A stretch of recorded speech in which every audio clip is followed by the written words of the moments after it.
সে আমাকে বারবার বলে ফোন করো না, আমি তারপরে তাকে ফোন দিই। ইভেন কি আমার ফ্যামিলিও নিষেধ করে তুমি ফোন দিও না, আমি কাউকে না যে লুকিয়ে লুকিয়ে ফোন দিয়ে থাকে। বলে যে তোমার বাচ্চা তো মারা গেছে, তো তুমি এখন পানি পড়ে দেয় কি করবা। ও, প্রথমে আপনি আপনার নামটা একটু বলবেন? স্বামী মারা মুক্তি। শামীম আরা মুক্তি। জি আচ্ছা, শামীম আরা মুক্তি, আপনি নিশ্চয়ই হ্যালো 8920 শুনে থাকেন। জি। হ্যালো 8920 যেহেতু শুনে থাকেন, তাহলে নিশ্চয়ই আপনি জানেন যে এখানে বেসিক কিছু নিয়ম আছে। গেস্টদের সম্পর্কে আমরা প্রথমে একটু জানিয়ে নেই, হ্যাঁ, বেসিক পরিচয়। যেমন আপনার বয়সটা যদি একটু বলতেন আমাদেরকে। 33। আপনার বয়স এখন 33। আপনি পড়াশোনা কতদূর পর্যন্ত করেছেন? মাস্টার্স কমপ্লিট করছি। আপনি মাস্টার্স কমপ্লিট করেছেন। আচ্ছা, আপনি পেশাগত জীবনে কি করেছেন বা কি করছেন আমাদেরকে যদি একটু বলতেন। আমি এর আগে একটা চাকরি করতাম, একটা কলেজে লেকচারার হিসেবে ছিলাম ইসলামী হিস্ট্রি অ্যান্ড কালচারে। বর্তমানে এখন আমি কিছুই করি না। ওকে, প্রিয় শ্রোতা, আজকে যাকে পেয়েছি তিনি একজন শিক্ষক। তিনি একটা কলেজে শিক্ষকতা করতেন ইসলামিক হিস্ট্রি অ্যান্ড কালচার এই বিষয়টাতে। বর্তমানে তিনি কিছু করছেন না। আমাদের সম্মানিত অতিথির বয়স হচ্ছে 33 বছর এবং তিনি আজকে তার জীবনের গল্প বলতে এসেছেন। আপনি কোথায় থাকেন আমাদেরকে একটু বলবেন? আমি মিরপুর থাকি, আবার দেখা যাচ্ছে শেওড়াপাড়া থেকে, দুই জায়গায় থাকি। আচ্ছা, তার মানে আপনি মিরপুর এরিয়াতেই থাকেন আর কি। ওকে, তাহলে আমরা মোটামুটি জেনে গেলাম আমাদের অতিথি সম্পর্কে। মূল কথা হচ্ছে আজকে আমাদের এখানে জীবনের গল্প বলার জন্য যিনি এসেছেন তিনি একজন শিক্ষক এবং কলেজের শিক্ষক। ওকে, আপনি কোথা থেকে শুরু করতে চান? আমার জন্ম থেকে শুরু করতে চাই। জি প্লিজ। এবং আমি আপনাকে রিকোয়েস্ট করবো ম্যাম, যে এখানে যারা আছে তারা সবাই আপনার মতো সাধারণ মানুষ। ইনফ্যাক্ট আপনি তো একজন শিক্ষক, সুতরাং শ্রদ্ধার জায়গা থেকে আপনি অনেক বড় কারো কারো কাছে। আপনি একদম মন খুলে আমাদের কাছে, কেউ কেউ আপনার সন্তান তুল্য, কেউ কেউ আপনার বন্ধু তুল্য, একেবারে মন খুলে বলবেন, কোনো হেজিটেট করবেন না এবং আশা করছি কোনো ভয়ও পাবেন না। বলুন প্লিজ। আসলে দেখা যাচ্ছে আমরা 6 ভাই বোন, 2 ভাই 4 বোন। আচ্ছা তা আমার প্রথম হচ্ছে মেয়ে সন্তান, তারপরে ছেলে, তারপরে 2টা বোন আমরা আবার। আচ্ছা। পরে আমি যখন আমার মায়ের গর্ভে, তখন আমার দাদি চিন্তা করলো যে আমার মাকে বললো যে তোমার যদি আমার মেয়ে হয় তার নামটা রাখবো মুক্তি। সেই থেকে নাম কিন্তু আমার মুক্তি। আচ্ছা আচ্ছা। তারপরে আমার ছোটবেলায় ছোট ছোট 2-3টা ঘটনা আছে। যেমন আমার বয়স যখন 5-6, তখন আমি একবার বড়ই গাছে বড়ই পাড়তে উঠছি। তখন বড়ই পাড়তে যাই আমি একটা ডাল ভেঙে পড়ে যাই, নিচে ছিল একটা খেজুর গাছ। ওহো। খেজুর গাছের মাঝখানে পড়ে যায় একদম। তখন আমার শরীরে অনেকগুলা কাটা বিচ্ছিল। ওই কাটাগুলো বের করার জন্য আমাকে উঠানের মাঝখানে শুয়ে রেখে কাটাগুলো আস্তে আস্তে করে বের করা হয়। এটা একটা ঘটনা। আর একটা ছিল, আর একবার আমার ছোট ভাই, আমার যে ইমিডিয়েটলি ছোট ভাই, যে বর্ষার সিজনে ঘাটে নৌকা বাঁধা ছিল, নৌকায় উঠছে আমি উঠছি, ও হঠাৎ পড়ে গেছে। পড়ে গেলে পরে আমি তাকে উঠানোর জন্য আমিও লাফ দিছি নৌকার থেকে। যখন লাফ দিয়ে এখন 2 ভাই বোন মানে কি জড়ায় ধরে আসছি, কেউ কাউকে উঠাইতে পারতেছি না, যেহেতু আমিও সাঁতার জানি না, সে তো জানেই না। পরে এক পর্যায়ে এইভাবে করতে থাকলে দুইজনই দেখে মানে পানির নিচে চলে যাচ্ছি। তখন আমার এক চাচাতো ভাই আমাকে উঠায়, দুইজনকে উঠায়। তা আমি পানি খাইনি, আমার ছোট ভাই একটু পানি খেয়েছি। ওকে। আমি যখন ক্লাস 7-এ পড়ি তখন আমার বাবা মারা যায়। আচ্ছা। এভাবে আস্তে আস্তে তো আমার বড় ভাই সংসারের দায়িত্ব গ্রহণ করে। আপনার পজিশন ফ্যামিলিতে কি, মানে আপনাদের ভাই বোনদের মধ্যে আপনার পজিশন কত? আমি 5 নাম্বার। মানে 6 ভাই বোনের মধ্যে আপনি 5 নাম্বার ছিলেন। আপনার ছোট কি ছিল, ভাই আর বোন? ভাই। আচ্ছা। প্রথম আমার বোন, তারপরে ভাই, তারপরে আমরা 3 বোন। আচ্ছা, তারপরে বোনদের মধ্যে আপনি কি? আমি বোনদের মধ্যে আমি ছোট। আচ্ছা, ঠিক আছে। তারপরে এভাবেই তো আস্তে আস্তে যায় লেখাপড়া, তারপরে বড় হতে থাকি। এই লেখাপড়ার ভার, সংসারের ভার কিন্তু আমার বাবা মারা গেলে আমার বড় ভাই গ্রহণ করেন। জি। উনি লেখাপড়া করেন, পাশাপাশি সংসার চালান, আমাদেরও করান। যেহেতু আমাদের জমি জাতি ছিল তো সমস্যা ছিল না। আবার 99 সালে আমার হঠাৎ গলায় একটু সমস্যা দেখা দেয়, গ্ল্যান্ডের সমস্যা। তখন আমার একটা অপারেশন হয়। আমি যখন পাস কোর্স আর কি ডিগ্রি কমপ্লিট করি 2001-এ, তারপর থেকে আমি ঢাকায় চলে আসি। জি। চলে আসার নানা জায়গায় চাকরির চেষ্টা করি, সরকারি চাকরি আমার হয়নি। পরে আমি আমার এক রিলেটিভের অফিসে আমি ম্যানেজার হিসাবে কাজ করি কিছুদিন। তো তখন আমি চিন্তা করি, আমার আম্মা আবার আমাকে বলে যে তুমি ডিগ্রি পাস করলে হবে না, মাস্টার্স কমপ্লিট করতে হবে, যেহেতু আমাদের বংশে আবার মেয়েদের মধ্যে উচ্চশিক্ষা ছিল না। আচ্ছা। আমি সর্বপ্রথম আর কি।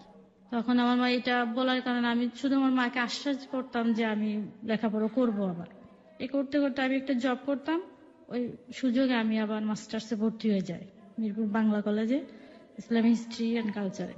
আচ্ছা। তখন ভর্তি হওয়ার সময় আমার বড় ভাই আমাকে নিয়ে যাওয়ার পরে ওইখান থেকে আমি একটা ছেলের নাম্বার নিয়ে আসি আমার বড় ভাইয়ের মাধ্যমে। ছেলের নাম্বার আপনি ফোন কেন আনতে যাবেন? নাম্বারটা এটা আনছি এই কারণে যে যেহেতু কলেজে নিয়মিত যাওয়া হবে না, হুম হুম। কলেজের খোঁজ খবরটা নেওয়ার জন্য শুধু। মানে ওই ছেলে যিনি কলেজে পড়েন তার কাছ থেকে আপনি ইনফরমেশন গুলো নিবেন, হ্যাঁ, এবং এটাই। সেটা আপনি বড় ভাইয়ের মাধ্যমে কালেক্ট করলেন। হ্যাঁ, বড় ভাইয়ের মাধ্যমে কেন করলেন? যেহেতু আমার বড় ভাইকে কলেজে নিয়ে গেছে, আমার বড় ভাইকে বললাম ওই ছেলেটার নাম্বারটা আপনি এনে দেন। ওই ছেলে মানে কি কোন একটা নির্দিষ্ট ছেলে ছিল নাকি? ছেলে নির্দিষ্ট না, দেখা যাচ্ছে ছেলেটা একটু চঞ্চল প্রকৃতি ছিল। হুম হুম। জানলাম পরে ছেলেটার নাম হাচান। আমি একটু জানতে চাই, ছেলেটার নাম হচ্ছে হাসান। জি। এই ছেলেটার নাম্বারটাই আপনারা নিলেন কেন, বা এই ছেলেটার নাম্বার, এই ছেলেটা কি আলটিমেটলি আপনার ক্লাসে পড়তো? না না, তাহলে? আমি তো বললাম যে আমি 2001-এ ডিগ্রি পাস করার পর কয়েক বছর গ্যাপ দিচ্ছি লেখাপড়াটা। তাহলে ওই ছেলের নাম্বার কেন নিতে যাচ্ছেন? 2007-এ যে আমি আবার ভর্তি হয়েছি। আচ্ছা। এই ছেলেটার নাম্বারটা এই জন্য আনছি যে কলেজের খোঁজ খবরটা নেওয়ার জন্য শুধু। যেহেতু আমি একটা জব করি, আমি যেতে পারবো না তো হুম হুম। কলেজে। তো ওই ছেলেটাকেই কেন পছন্দ হলো বা কেন পছন্দ যে না, যেহেতু ছেলেটা দেখলাম যে চঞ্চল, খুব বিষয়ে আগ্রহ, তখন আমি মনে করলাম যে ছেলেটা হয়তো অনেক কিছু জানতে পারবে বা স্টুডেন্ট হিসেবে খুব ভালো। ওকে, তার মানে কলেজে একটা আপডেট নেবার জন্য যে কোনো একজনের কাছ থেকে নাম্বার নেওয়া দরকার ছিল, সুতরাং ওইখানে ওই ছেলেটা পড়ে গিয়েছে। ওকে, তারপর? ওই ছেলের নাম্বারটা আনার পরে হয়তো মাসে একবার তাকে আমি ফোন দিতাম যে কি খবর ভাই, তখন ও বলতো যে আমাকে আপা বলে ডাকতো, যে আপা আসলে কোনো খবর নেই, কলেজের কোনো খবর টবর এখন পাচ্ছি না আমরা। এভাবে চলতে থাকে। হাসানের কাছ থেকে আবার শামীম নাম করে একটা ছেলে নাম্বারটা কালেক্ট করে আমারটা। মানে আপনার নাম্বারটা শামীম হাসানের কাছ থেকে নিল? হ্যাঁ, ওকে। তখন হাসান আমাকে আবার ফোন দিয়ে বলে কি যে আপা আপনার নাম্বারটা একজন চাইছে, আমি কি দিতাম নাকি? তখন আমি বললাম যদি সে আমাকে সাজেশন বা অন্য কিছু দিতে পারে, কলেজের অন্য কিছু দিতে পারে, তাহলে আপনি দিতে পারেন, তাছাড়া আমার নাম্বারটা দিবেন না। কেননা সে ভালো আছে, ছাত্র ভালো, আপনি নাম্বারটা দিতে পারেন। তো আমি বলছি, আচ্ছা দেন। শামীম একদিন আমাকে ফোন দিল, প্রথমে সালাম দিল, সালাম দেওয়ার পর আমি উত্তর দিলাম। উত্তর দেওয়ার পরে পরে বলতেছে যে আমি শামীম আপনার নাম্বারটা হাসানের কাছ থেকে নিয়েছি। তখন আমি বললাম ও আচ্ছা ঠিক আছে। ও বললো যে আপনি কি কলেজে গিয়েছেন? আমি বলছি যে না, আমি তো সময় পাই না, কলেজে যেতে পারি না। আর আপনি যদি কলেজে যান আমাকে একটু ইনফরমেশন দিয়েন। এটা যখন বললাম আমি বলি, ঠিক আছে। এবারে যাই, প্রায় 1 মাস পরে আবার ওরকম ফোন দিয়ে বললো আপনি কলেজে গিয়েছেন কেন? আমি বলি, না আমি কলেজে যাইনি, আমি ফোন দিয়ে জেনে নিই কলেজে, মাঝে মাঝে অফিসে ফোন দেয়। এভাবে যেতে থাকে, দেখা যাচ্ছে 4-5 মাস পর এভাবে হয়তো 2 থেকে 3 বার আমাকে ফোন দেয় স্বামী।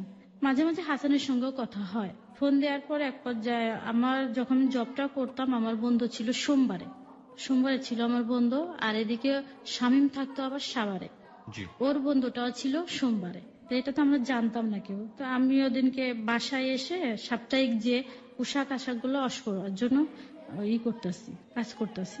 তো ওই মুহূর্তে স্বামী ঢাকা আসছে, এসে আমাকে বললো যে আপনার সঙ্গে আমি একটু দেখা করতে চাই।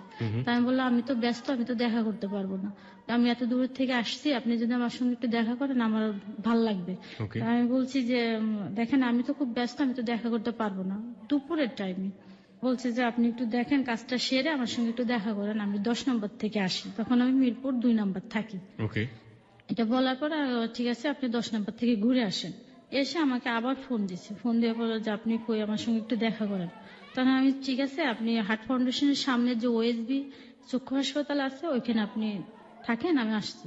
ওকে। তো ওখান থেকে আমি আসি আর কি। এসে আমি ওকে বলি কি যে আপনি আমাকে চিনবেন কি করে, যেহেতু কেউ কাউকে কখনো দেখি নাই আগে। তখন বললাম যে দেখবেন আমি গ্রিন কালারে একটা ড্রেস পরে যাবো, আমি কিন্তু দেখতে অনেকটা কালো, এটা আমি ফান করলাম। করার পরে ও, আমি তার সামনে দিয়ে হেঁটে আসছি, তখন ও আমাকে চিনতে পারেনি। আচ্ছা। তো এক পর্যায়ে আমি ওএসবির সামনে এসে আমি ওকে ফোন দিছি। ফোন দেওয়ার পর ও আস্তে আস্তে ফোনটা রিসিভ না করে আগে আসছে। এসে আমাকে বলতেছে আপনি কি শামীমা? আমি কি জি আমি শামীমা। তখন বললো কি যে আচ্ছা।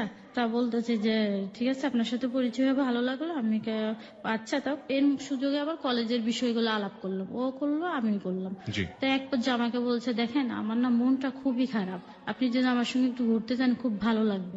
আমি বলছি দেখেন আমি তো ঘুরতে যেতে পারবো না, আমি এখনো লাঞ্চ করি নাই। এটা যখন বললাম তো দেখেন আমার মনটা অনেক খারাপ, তো বারবার বলতেছে। তখন আমাকে বললো কি যে চলেন তাহলে আমরা সিনেমা দেখতে যাই। আমি বললাম দেখেন আমি সিনেমা দেখতে যাচ্ছেন? হ্যাঁ হলে। আমি বললাম দেখেন আমি সিনেমা দেখি না হলে যে। এটা বলার পরে ও আমাকে অনেক রিকোয়েস্ট করার পর আমি বলছি ঠিক আছে আপনি এখানে দাঁড়ান, আমি আসছি। এটা বলে বিকল্প একটা মাঠ ছিল তখন, ওই মাঠের ওইখানে দাঁড়িয়ে আছে, আমি বাসায় গিয়ে লাঞ্চ করে পরে আসার পর ও দাঁড়ায় আছে, প্রায় ঘন্টা খানিকের মতন দাঁড়ায় আছে। পরে আমাদের বাসায় ছিল কাজের মেয়ে, ওটা জেনে আমার সঙ্গে সঙ্গে এসে দেখে গেছে যে ছেলেটা দাঁড়ায় আছে, আমি দেখে আসি। পরে এক পর্যায়ে আমরা ঘুরতে গেলাম। প্রথমেই ঘুরতে যাই, বেরির পাতে যাই। বেরির পাতে যে ওখানে আমরা তামান্না গার্ডেনে যাই, ওখানে যে আমি একটু থামাচ্ছি। সেটা হচ্ছে যে এই যে ছেলেটা শামীম, যাকে আপনি চিনেন না, জানেন না, শোনেন না, প্রথম দেখা, হ্যাঁ তার সঙ্গে আপনি বেরিবাতে ঘুরতে যাচ্ছেন বা অন্য কোথাও ঘুরতে যাচ্ছেন, ফোনে যে আপনাদের কথোপকথন গুলো হতো বা আপনাদের যে কথা হতো, তার মধ্যে কি এক ধরনের হার্ট না রিলেশন? না না কিচ্ছু এ না। না না, ফোনে তেমন একটু কথাই হতো না। কলেজে জাস্ট একটু একটু জিজ্ঞেস করতো, আমি একটু জিজ্ঞেস করি, এইটুকুনি। তো এটা এই জন্য গেছি যেহেতু আমাকে অনেক রিকোয়েস্ট করছে। আচ্ছা। রিকোয়েস্ট করার পর যেখানে আমার মনটা খুব খারাপ, আমাকে যদি একটু জান আমার মনটা ভাল লাগবে, এটা বলার পরে এই কারণে গেছি। আমার মনে তখন কোনো ধরনের ই ছিল না। বেরিবাদ তো আসলে মিরপুর থেকে খুব বেশি দূরে না, হ্যাঁ কাছাকাছি। হ্যাঁ। কাছাকাছি। তো ওইখানে যাই, যেমন আমরা তামান্না গার্ডেনে যাই, ওখানে যেয়ে বসে আমরা just এগুলো এনে খাই। তো এক পর্যায়ে যে অন টাইমের গ্লাস গুলা দেয়, ওগুলাকে আমি ঢেলে অর্ধেকটা খেয়ে ওটার মধ্যে একটা রেখে ওর মধ্যে আবার কিছু টুক দিয়ে আমি বললাম এটা আপনি খান তো। তা দেখি যে খেয়ে ফেললো। তা আমি বললাম যে আপনাকে চিনি না জানি না, আপনি আমার খাওয়াটা খেয়ে ফেললেন। তাই হেসে দিল আর কি। হেসে দেওয়ার পরে এভাবে ঘুরে চলে আসার সময় আমি আবার চশমা পরি, তো তখন চশমাটা খুলে ফেললো চোখ থেকে। যে খুলে এই কারণে ফেললো যে আমি চোখে দেখি কিনা এটা জানার জন্য। তা বলতে আমি বললাম চশমাটা খুললেন কেন? কয় কি দেখি এমনি এমনি। তা বলতেছে ওইখানে কি লেখা ওইটা পড়তে পারেন? আমি কি হ্যাঁ, কেন পারবো না। তা এইভাবে যাই, চলে আসি। তা চলে আসার সময় আমাকে বললো যে আপনি আমাকে ফোন দিলে আমার খুব ভালো লাগবে। তা আমি বললাম যে আমি ফোন দিতাম না। আমি একটু আবারও থামাচ্ছি আপনাকে। সেটা হচ্ছে যে এই যে ছেলেটা, তাকে আপনি হার্টলি ফিল করেন না, এক ধরনের সাধারণ সম্পর্ক, আপনাকে হেল্প করে বলেই আপনি তার সঙ্গে যোগাযোগ রাখেন। তো সেই ছেলেটা আপনাকে একটা জায়গায় নিয়ে গেল, আপনি গেলেন, ভালো কথা, এবং সে আপনার চশমায় হাত দিয়ে খুলে দিচ্ছে। এই যে ব্যাপারগুলো, এগুলোতে আপনি তো এক ধরনের লাইও দিচ্ছেন, তাহলে আপনি তাকে সুযোগ দিচ্ছেন, এবং এই সুযোগ দেওয়ার ব্যাপারে কি আসলে মন থেকে কোনো ব্যাপার কাজ করছিল যে একটু একটু ভালো লাগা বা অন্য না না কিছু? না, এ তখনও ধরনের না? কিছু না। এ তখনও ধরনের ভালো না লাগলে আপনি একটা ছেলেকে আপনার চোখ থেকে চশমা খুলতে দেবেন, ব্যাপারটা কেমন হয়ে গেল না? না, এ ধরনের কিছু আমি চিন্তা ভাবনা করিনি। আচ্ছা, চিন্তা ভাবনা আসেনি, হয়ে না, গেছে সেটা স্পন্টেনিয়াসলি। হ্যাঁ ওকে, তারপর? এরকম এটা তারপরে আমাকে অনেক রিকোয়েস্ট করছে যে আপনি যদি আমাকে ফোন দেন তাহলে আমার খুব ভালো ভালো লাগবে, লাগবে। হ্যাঁ। তা আমি বলছি অনেক রিকোয়েস্ট করবে, আমি বলছি দেখেন আপনার নাম্বারকে আমি ফোন দিতাম না, আর আমার সময় নেই ফোন দেওয়ার। তা ওখন বলতেছে যে না আপনি ফোন দিলে আমার খুব ভালো লাগবে। তখন এক পর্যায়ে বলে ফেলছে আপনার নাম্বারটা পচা নাম্বার, আমি ফোন দিতাম না। চাই ওদিনকে তো চলে যায়, আমি চলে আসি আমার বাসাতে, সে চলে যায় সাভারে। তো মাঝে মাঝে হয় রাত্রে একটু ফোন দেয়, 1-2 মিনিট কথা বলি। আচ্ছা। হাই হ্যালো কেমন আছে, এই জাস্ট এইটুকু না, আর কিচ্ছু না। তাই এক পর্যায়ে আমি যখন ওর সঙ্গে পরিচয় হলো, এটা ছিল নভেম্বরের 5 তারিখ 2007-এ। সোমবারে পরিচয় হয়, মঙ্গলবার বুধবারে যে আমি একটা অ্যাক্সিডেন্ট করি। সেটা হচ্ছে কিরকম, আমি অফিস থেকে যখন আসি রোড পার হতে যে সামনে বাস প্লাস সিএনজি, তখন আমি ওখানে দাঁড়িয়ে পড়ার পর সিএনজিটা আমাকে বাড়ি দিয়ে ফেলে দিয়ে চলে যায়। যখন সিএনজি আমাকে বাড়ি দেয় তখন হাত দিয়ে আমি ওটা ঠেকানোর চেষ্টা করে, তো এক পর্যায়ে আমার হাতটা কেটে যায়, প্লাস আমার মুখটা ঠোঁটের ভিতরে কেটে যায়। তখন আমার মুখ দিয়ে অনেক রক্ত বের হয়। তো ওইখানে আমার পরিচিত একটা লোক ছিল, ও দৌড়ে এসে আমাকে উঠায় আর কি রাস্তার থেকে। আমি ওই অবস্থায় বাসায় চলে যাই। যে আমার বোন তাড়াহুড়া করে আমাকে ডাক্তারের কাছে নিয়ে যায়। তো এই খবরটা আমি তাকে রাত্রে যখন ফোনে আবার জানাই শামীমকে, তো শামীম করে পরের দিন চলে আসে সাভার থেকে আচ্ছা, আমাকে দেখার জন্য। আপনাদের বাড়িতে? না না, তাহলে? আমি তো ঢাকা মিরপুর থাকি, ওকে। 2 নাম্বার থাকি। আর ও তো ওখানে থাকে কোথায় থাকতেন? ওখানে মিরপুর 2 নম্বরে কোথায়, মানে কি হোস্টেল? না, এটা আমার বোনের বাসা। আপনাদের বাড়িতেও তো এক ধরনের তো বাড়ি নিশ্চয়ই। হ্যাঁ ভাড়া বাড়ি। তো ওই ভাড়া বাড়ি আপনাকে দেখার জন্য চলে আসলো? না, ভাড়া বাড়িতে আসেনি, আমি ফোন দেওয়ার পর ও চলে আসছে জাস্ট বাইরে। বাইরে ওয়েট করছে? হ্যাঁ, ওকে। কি সমস্যা হয়েছে? তো আমি বললাম যে আমার দাঁতে একটু সমস্যা হয়েছে, দাঁতটা ভেঙে গেছে। আসলে দাঁতের সামনের দিকে একটু ভেঙে গেছে, তো ও মনে করছে কি দাঁতটা মনে হয় পড়ে গেছে। তো এটা ই করে অফিস না করে ও চলে আসছে। তখন একটা এনজিওতে কাজ করতো। চলে আসার পরে দেখে যে না আমার দাঁত ঠিক আছে, আমার হাতটা কেটে গেছে এবং ঠোঁটটা কেটে গেছে। তাই এরকম আমরা দেখা করলাম। আমরা দেখা করতে যে চলে গেলাম চিড়িয়াখানার দিকে। চিড়িয়াখানা? হ্যাঁ, ওখানে চলে, যেখানে বাসায় তো ওই জিনিসটা জানায়নি। ওকে। আমাকে দেখে টেকে ও আবার চলে যায় সাভারে। তবে মাঝে মাঝে আলাপ হয়, ও আসে, হয়তো সপ্তাহে 1 দিন আসে সাভার থেকে। আসলে আমরা ইসে চলে যায় সংসদ ভবনে, চলে বসে গল্প করি, আবার চলে আসি। তার মানে ওর সাথে আপনার ঘুরতে ভালো লাগছে, তাই তো? না, ওই যে আমাকে প্রায় বলতো যে আমার মনটা খুবই খারাপ। না না, একটা কথা হচ্ছে একজন মানুষের মন খারাপ হতেই পারে। তার সাথে আপনার না আছে ফ্রেন্ডশিপ, না আছে কোনো কিছু, সে শুধুমাত্র আপনাকে হেল্প করে এবং সেজন্যই আপনি তার সাথে ঘুরে বেড়াবেন, ব্যাপারটা তো এরকম না। না, নিশ্চয়ই কোনো না কোনো ব্যাপার ছিল। হেল্প সে আমাকে তো করেনি এখন পর্যন্ত। এখন পর্যন্ত হেল্পই করেনি। না, তো হেল্প করেনি এরকম একটা ছেলের সঙ্গে আপনি ঘুরে বেড়াবেন, ব্যাপারটা কেমন একটু হয়ে যায় না? নিশ্চয়ই মনের দিক থেকে কোনো না কোনো হ্যাঁ, হ্যাঁ, সাপোর্ট হ্যাঁ, ছিল, আস্তে আস্তে আস্তে এক আস্তে ধরনের ভালো লাগা তৈরি হচ্ছে। হ্যাঁ, আমি সেটাই বলতে যাচ্ছি। ওকে, এরকম তা ঘুরতে যায় যে যতবার সে আসে আমার সঙ্গে দেখা করতে, চলে যাওয়ার সময় আমি তাকে একটা জুস কিনে দেই। জুস কিনে দেয়, ও আস্তে চলে যায়, ওটা খেতে খেতে ঘর দেয়, আমি আমার বাসায় চলে আসি। জুস খেতে খেতে বাসায় যাও বাবু, এরকম একটা ব্যাপার। না না না, আসলে আমি তো মাঠের কাছে চলে আসি, আমি ওইখান থেকে কিনে দিলাম, মাঠ দিয়ে খেতে খেতে চলে যায়। আচ্ছা আচ্ছা, আর তখন তো মাঠ ছিল, এখন না এটাই মাঠ নেই। ওকে। তো এক পর্যায়ে পর আমাকে প্রপোজ করে সরাসরি। দাঁড়ান দাঁড়ান দাঁড়ান দাঁড়ান, জুসের পরে খুব দ্রুত গতিতে প্রপোজ চলে আসছে। প্রপোজ কি কবে নাগাদ করলো, কিভাবে এটা করলো, এটা ডিটেইলস তো জানতে চাই। ডেটটা আমার মনে নেই, দেখা Okay. যাচ্ছে এইভাবে তো 2-1 মাস চলে গেছে আমাদের। ঘোরাফেরাতে হ্যাঁ, প্রপোজ করলে পরে আমি তখন বলি কি, দেখেন আমার এখন এগুলো প্রেম প্রপোজ কি করে- ডিরেক্টলি করে নাকি? না না না, তুন মন তুন এরপরে মন? এরপরে 2-3 সপ্তাহ যাওয়ার পর আমাকে খুব রিকোয়েস্ট করে তুমি বলার জন্য। আমি তাকে কখনো তুমি বলতে রাজি না। তখন বলে, দেখেন তুমি বলে নাই, আপনি আপনি কথা বললে আমার ভালো লাগবে না। তখন আপনি আপনি বললেও না, রাগ করে একটু। দেখো যে রাগ করলে পরে আমি আস্তে আস্তে 1 মাস পর তুমি বলা আরম্ভ করি। ওকে, এভাবেই চলতে থাকে। তো এক পর্যায়ে একটু একটু দুজনের মধ্যে সম্পর্ক সৃষ্টি হয়ে যায়। তখন আমি বললাম যে, দেখেন আমার এই ধরনের প্রেম করার বয়স নেই, যদি করতে হয় আমি সরাসরি বিয়ে করবো। তখন আপনার বয়স কত ছিল? 25-26 হবে এরকম। 25-26-এ প্রেম করার বয়স থাকে না। এটা আপনার আপনার বিলিভের জায়গা থেকে আপনার মতো করে আপনি বলেছেন। ওকে, তারপর? না, এটা আমি আবার কেন বললাম, আমার চিন্তাধারা ছিল আমি কখনো জীবনে বিয়ে করব না। আপনি বিয়ে করবেন না? হ্যাঁ, এটা চিন্তাধারা ছিল। তখন আমার বড় ভাই প্লাস আমার মা খুব আমাকে চাপ সৃষ্টি করে। আপনার বড় বোনদের কত বছর বয়সে বিয়ে হয়েছে? ওনাদের 12 বছর বয়সে বিয়ে গেছে। 12 বছর বয়সে বিয়ে হয়ে গেছে? হ্যাঁ, হ্যাঁ। তারপরে আপনি 25 বছর পর্যন্ত ফাইট করে আছেন যে না আমি বিয়ে করবো মানে না। এটা আমি আসলে আমি চিন্তাধারা ছিল, অনেক প্রপোজ আসতো, আমার ভাইকে আমি না করে দিতাম। আচ্ছা আচ্ছা, স্বামীর সঙ্গে আবার পরিচয় হয়ে যায়। তখন আমি চিন্তা করলাম যে ছেলেটা হয়তো খুবই ভালো, ভালো কথাবার্তা খুব ভালো, নরম, একদম আস্তে আস্তে কথা বলে ভালো। তখন এটা বলার পর তো বললো যে ঠিক আছে, ও এক পর্যায়ে রাজি। প্রেম করতে হবে না, আমি বিয়ে করবো। হ্যাঁ, এটা বলার পরে তখন আমি বললাম ঠিক আছে, তো আমার ভাইয়ের সঙ্গে দেখা করার জন্য তো ও আমাকে একটা ছবি দিল, ওর ছবি। ও ছবি দেওয়ার পর আমি আমার ফ্যামিলিকে দেখাইলাম। তো দেখানোর পর আমার মা বললো যে এত দূরে একটা ছেলে, তোমার ভাই রাজি হবে না, যেহেতু আমার গার্জিয়ান তোমার বড় ভাই। তখন আমার ভাবিকে বললে আমার ভাবি ছবিটা নিয়ে আমার ভাইকে দেখালে এবার আমার ভাই ছবিটা না দেখে ফেলে দেয়। ভাবি অনেক বুঝাইলো ভাইকে, কিন্তু ভাই রাজি না, যত দূরে আমি দিব না, আর দরকার কি আছে। আমি ভাবিকে বললাম যে ভাবি, আমি আর যাই করি আপনাদের মুখে কখনো আমি চুনকালি দিব না। এটা আমি বললাম, আমার আম্মাকে বললাম যে তোমরা আমাকে বিয়ের জন্য চাপ সৃষ্টি করো না।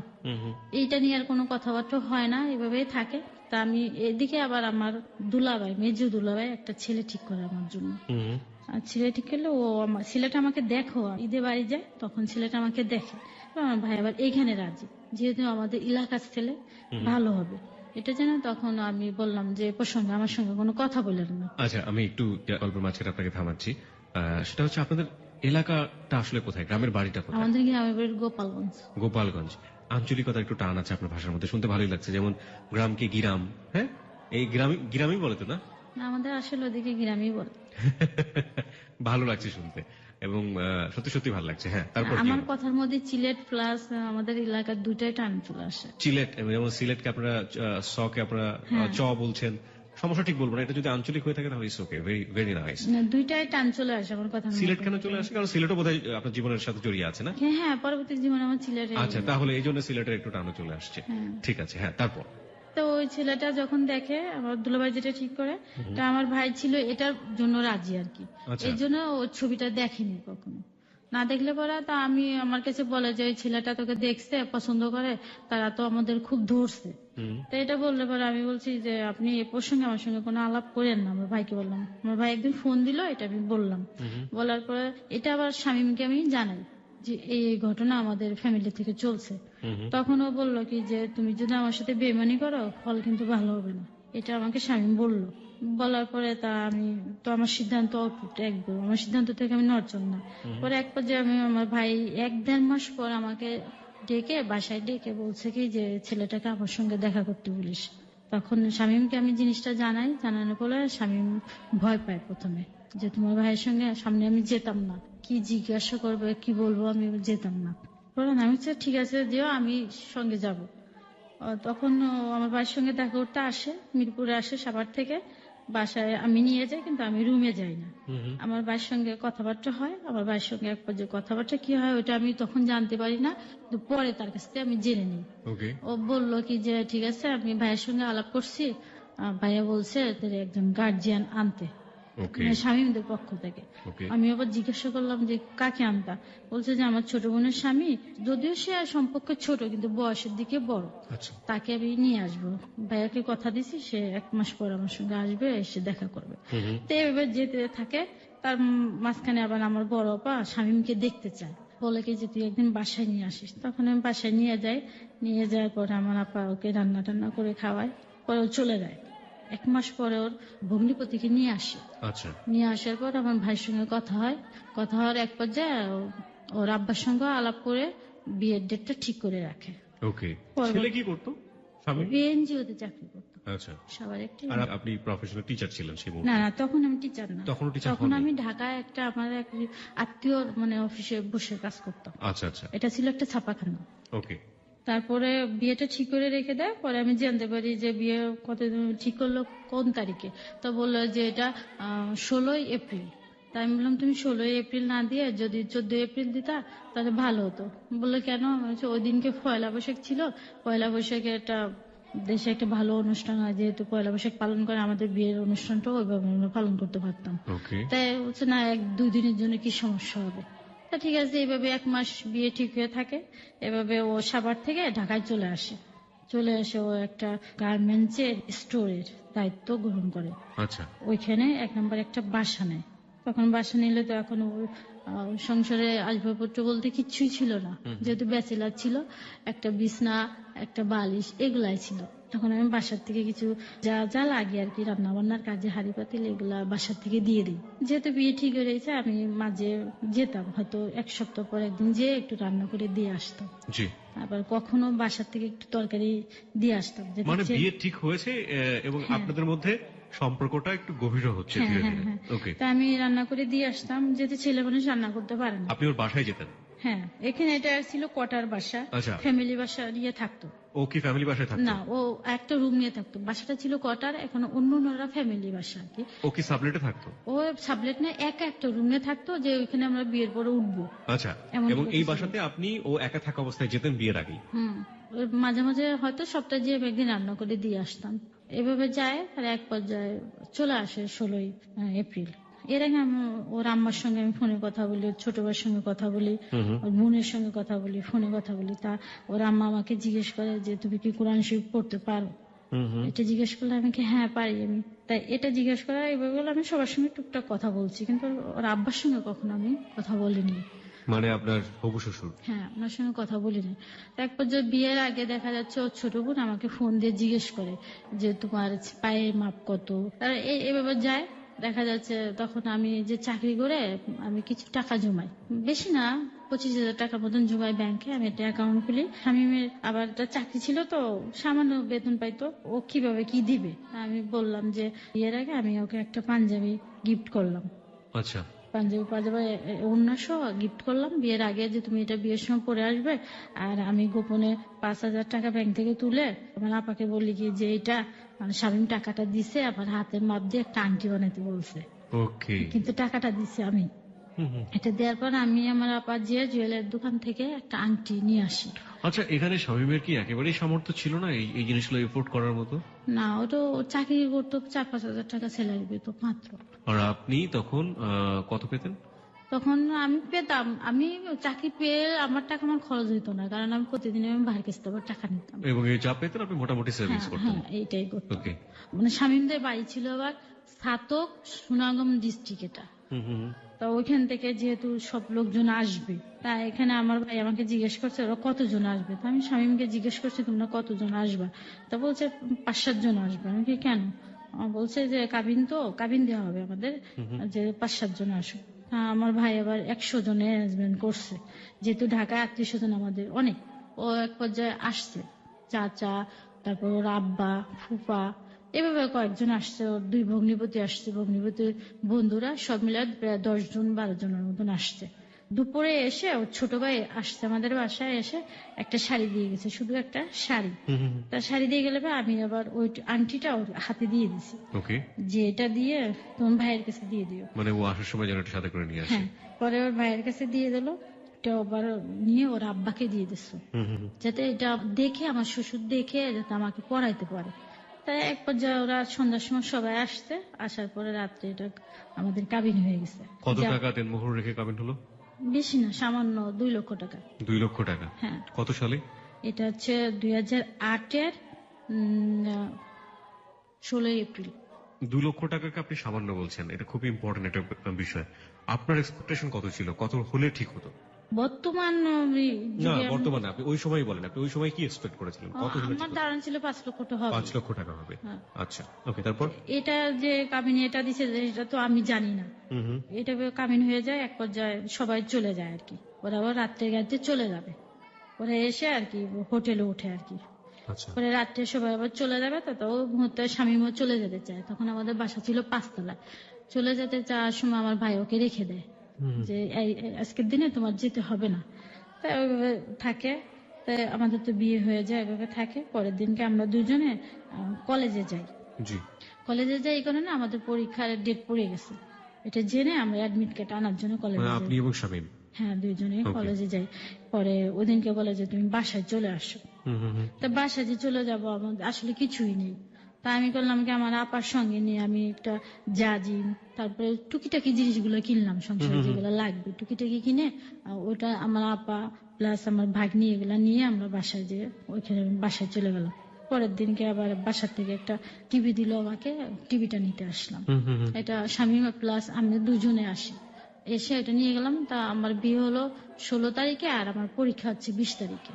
ওকে। তখন আমরা দুইজন যাই পরীক্ষা দিতে। আমি পরীক্ষাটা ঠিক মতন দিই, কিন্তু ও 2টা পরীক্ষা দিয়ে আর দেয় না। তো একবার যে আমাদের এইভাবে সংসার চলতে থাকে, প্রায় 1 মাস 1.5 মাস পর আমার শ্বশুর বাড়ির থেকে লোক আসে। ওকে। কে কে আসে, এটা হচ্ছে ওর চাচাতো বোন, চাচাতো ভাই, ওর নিজের ভাই, নিজের বোন, আর ছোট বোনের আবার একটা বাচ্চা, তাকে নিয়ে আসে। ওর ছোট বোন আবার ওকে ফোন দিয়ে বলে যে তোমার জন্য না একটা ড্রেস বানিয়ে নিয়ে আসতেছে। তো ও শুধুমাত্র বিয়েতে আমাকে একটা শুধু শাড়ি দিছে, আর কিচ্ছুই দেয়নি। তো এক পর্যায়ে আমার নোটা আসলে ওরা থাকে, আমি রান্না বান্না করে আয়োজন করে ওদের আপ্যায়ন করে, এদিকে বলতেছে যে ভাবি তোমার জন্য একটা জামা নিয়ে আসছি। তা আমি বলছি, জামাটা আমাকে দেখায়। তা জামাটা ছিল এরকম, যে আগের দিনে যে শাড়িগুলা ছিল না, ওই যে কাতান শাড়ি, কাতান শাড়িটা কেটে একটা জামা, শুধু একটা কামিজ বানিয়ে নিয়ে আসছে আমার জন্য। এখানে নাই সালোয়ার নাই ওড়না, কোনোটাই নেই। তো শুধু শাড়ি কেটে নিয়ে আসছে, এটা আমাদের পরার অভ্যাস আসলে নেই কখনো। তা আমি শুধু বললাম কি যে তুমি কষ্ট করে এটা আনছো কেন, আসলে তো আমি সামনে এবং পিছনে গলাটা পরি না কখনো, এটা শুধু বললাম। আমি সব পরি পিছনের দিক দিয়ে একটু উঠাই, Okay. কলার থাকে বা এমনি উঠাই দিয়ে পরি, আমি পিছনে করে গলা ব্যবহার করি না। তাই আমি এতভাবে বলিনি, আমি শুধু বলছি তুমি কষ্ট করে আনছো কেন, আমি তো আসলে পিছনে গলাটা পরি না, যে শাড়ি কেটে আনছি এটাও আমি তাকে বলি না। না বললে পরে পর্যন্ত ও চলে যাওয়ার পর ওর ভাইকে ফোন দিছে, ফোন দিয়ে বলতেছে যে যেরকম মনে করছিলাম ভাবি হয়তো সেরকম না। এটা ওকে। যখন বলছে তখন আমার স্বামী তখন আমার সঙ্গে এই নিয়ে কথা কাটাকাটি করছে। আপনার সঙ্গে পারিবারিক ভাবে বিরোধের প্রথম পর্বে মনে রয়েছে, এটা হচ্ছে একেবারে ননদের কথা শুনে, হ্যাঁ হ্যাঁ, জিনিসটা কিন্তু আমি রেখে দিছি। তারপরে তুমি কেন এই কথাটা বললা, ও তো খুব মাইন্ডে নিচ্ছে। আমি তো তাকে কিছু হাট করার মতন কিছুই বলিনি, আমি তো শুধু জাস্ট এটা বলছি। তাই আমি বলছি যে দরকার কি ছিল ছোট মানুষ আনার জন্য, আমার জন্য একটা গোলাপ ফুল নিয়ে আসতো আমার জন্য, জি। এটা বলছি।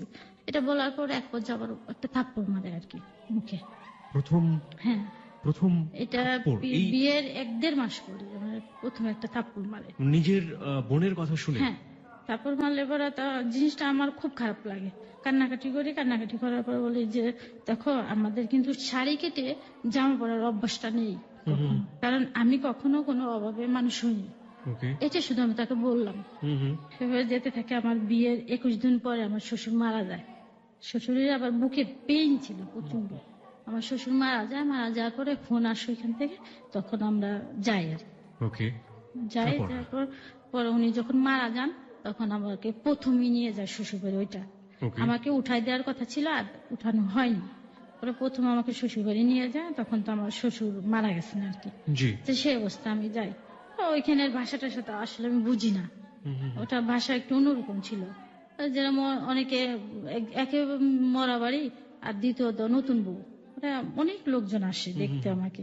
দেখলে কেউ এসে কোনে জি কোনে বউ বলে, তা আমি বলি কি বলে এটা, আমি কখনো এই ধরনের ভাষা শুনি না। আসলে আমি খুব চুপ করে বসে থাকি, যেহেতু আমি কথা বুঝি না, কিছুই বুঝি না। আর যেহেতু একটা নতুন পরিবেশে আসছে, আমি বুঝি না, চুপচাপ করে থাকি। এবার যায়, পরে আমরা 7 দিন পরে চলে আসি। তখন আবার আমরা একসঙ্গে একটা জব করতাম। ওকে। এটা ছিল সেনা শপিং মল। ও ওখানে জব করতো, আমিও করতাম। ও ছিল পজে, আমি ছিলাম সার্ভিস সেকশনে। Okay. দুজনে এখানে জব করতাম। এভাবে আমাদের সংসার ভালোই যায় আর কি, চলতে থাকে। এই চটটা খাওয়ার পরেও হ্যাঁ, না, আমি না কিছু মনে করি না, ও যাই করুক না, আমি কিছু মনে করি না। ওকে। কারণ ওর প্রতি যে আমার একটা গভীর ভালোবাসা ছিল, এর জন্য আমি কিছু মনে করি না। এভাবে আমাদের সংসার যেতে থাকে। তো যেহেতু কোয়ার্টার বাসা থাকা আমার অভ্যাস নেই কখনো, জি। যেহেতু দুজনের সামান্য স্যালারি পেতো, আমার সংসার চলতে একটু সমস্যা হয়ে যেত। তা আমি মাঝে মাঝে আমার ভাইকে ফোন দিলে আমার ভাই টাকা দিয়ে আসতো আমাকে। তা ওই দিনকে ওই রকমই হয়েছে। আমার ভাইকে ফোন দিয়েছেন, আমার ভাই বলছে কি ঠিক আছে তুমি নিচে নেমে এসে টাকাটা নিয়ে যাও। তো আমি দুপুরের সময় আমি রান্না চড়াইছি, জি। রান্নাটা রেখে আমি গেছি। আর একদিকে অন্য একটা মহিলা আমার রান্নাটা রেখে চুলাটা নিয়ে গেছে আর কি, নিয়ে রান্না শুরু করছে। তা মানে কি এখন- একজনের জিনিসটা আরেকজন টানাটানি করে, ব্যাপারটা না, কিরকম? চুলাটা কোয়ার্টার বাসা ছিল, তো অনেকগুলা 4টা চুলা, দেখা যাচ্ছে 5-7টা ফ্যামিলি রান্না সেটাই করে। তো বলছি যে একজনের চুলা আরেকজনও রান্না করে এবং টানা হেঁচড়া হয় একটা। হ্যাঁ, হ্যাঁ। তো দেখা যাচ্ছে আমি তো নিচে গেছি টাকা আনতে, আমার ভাইয়ের সঙ্গে দেখা করতে। আমার চুলাটাও উনি রান্না করতেছে, আমি কিন্তু রান্নাটা শেষ করে পারিনি। তখন একবার যে এটা নিয়ে উনি কথা কাটাকাটি হয়েছে।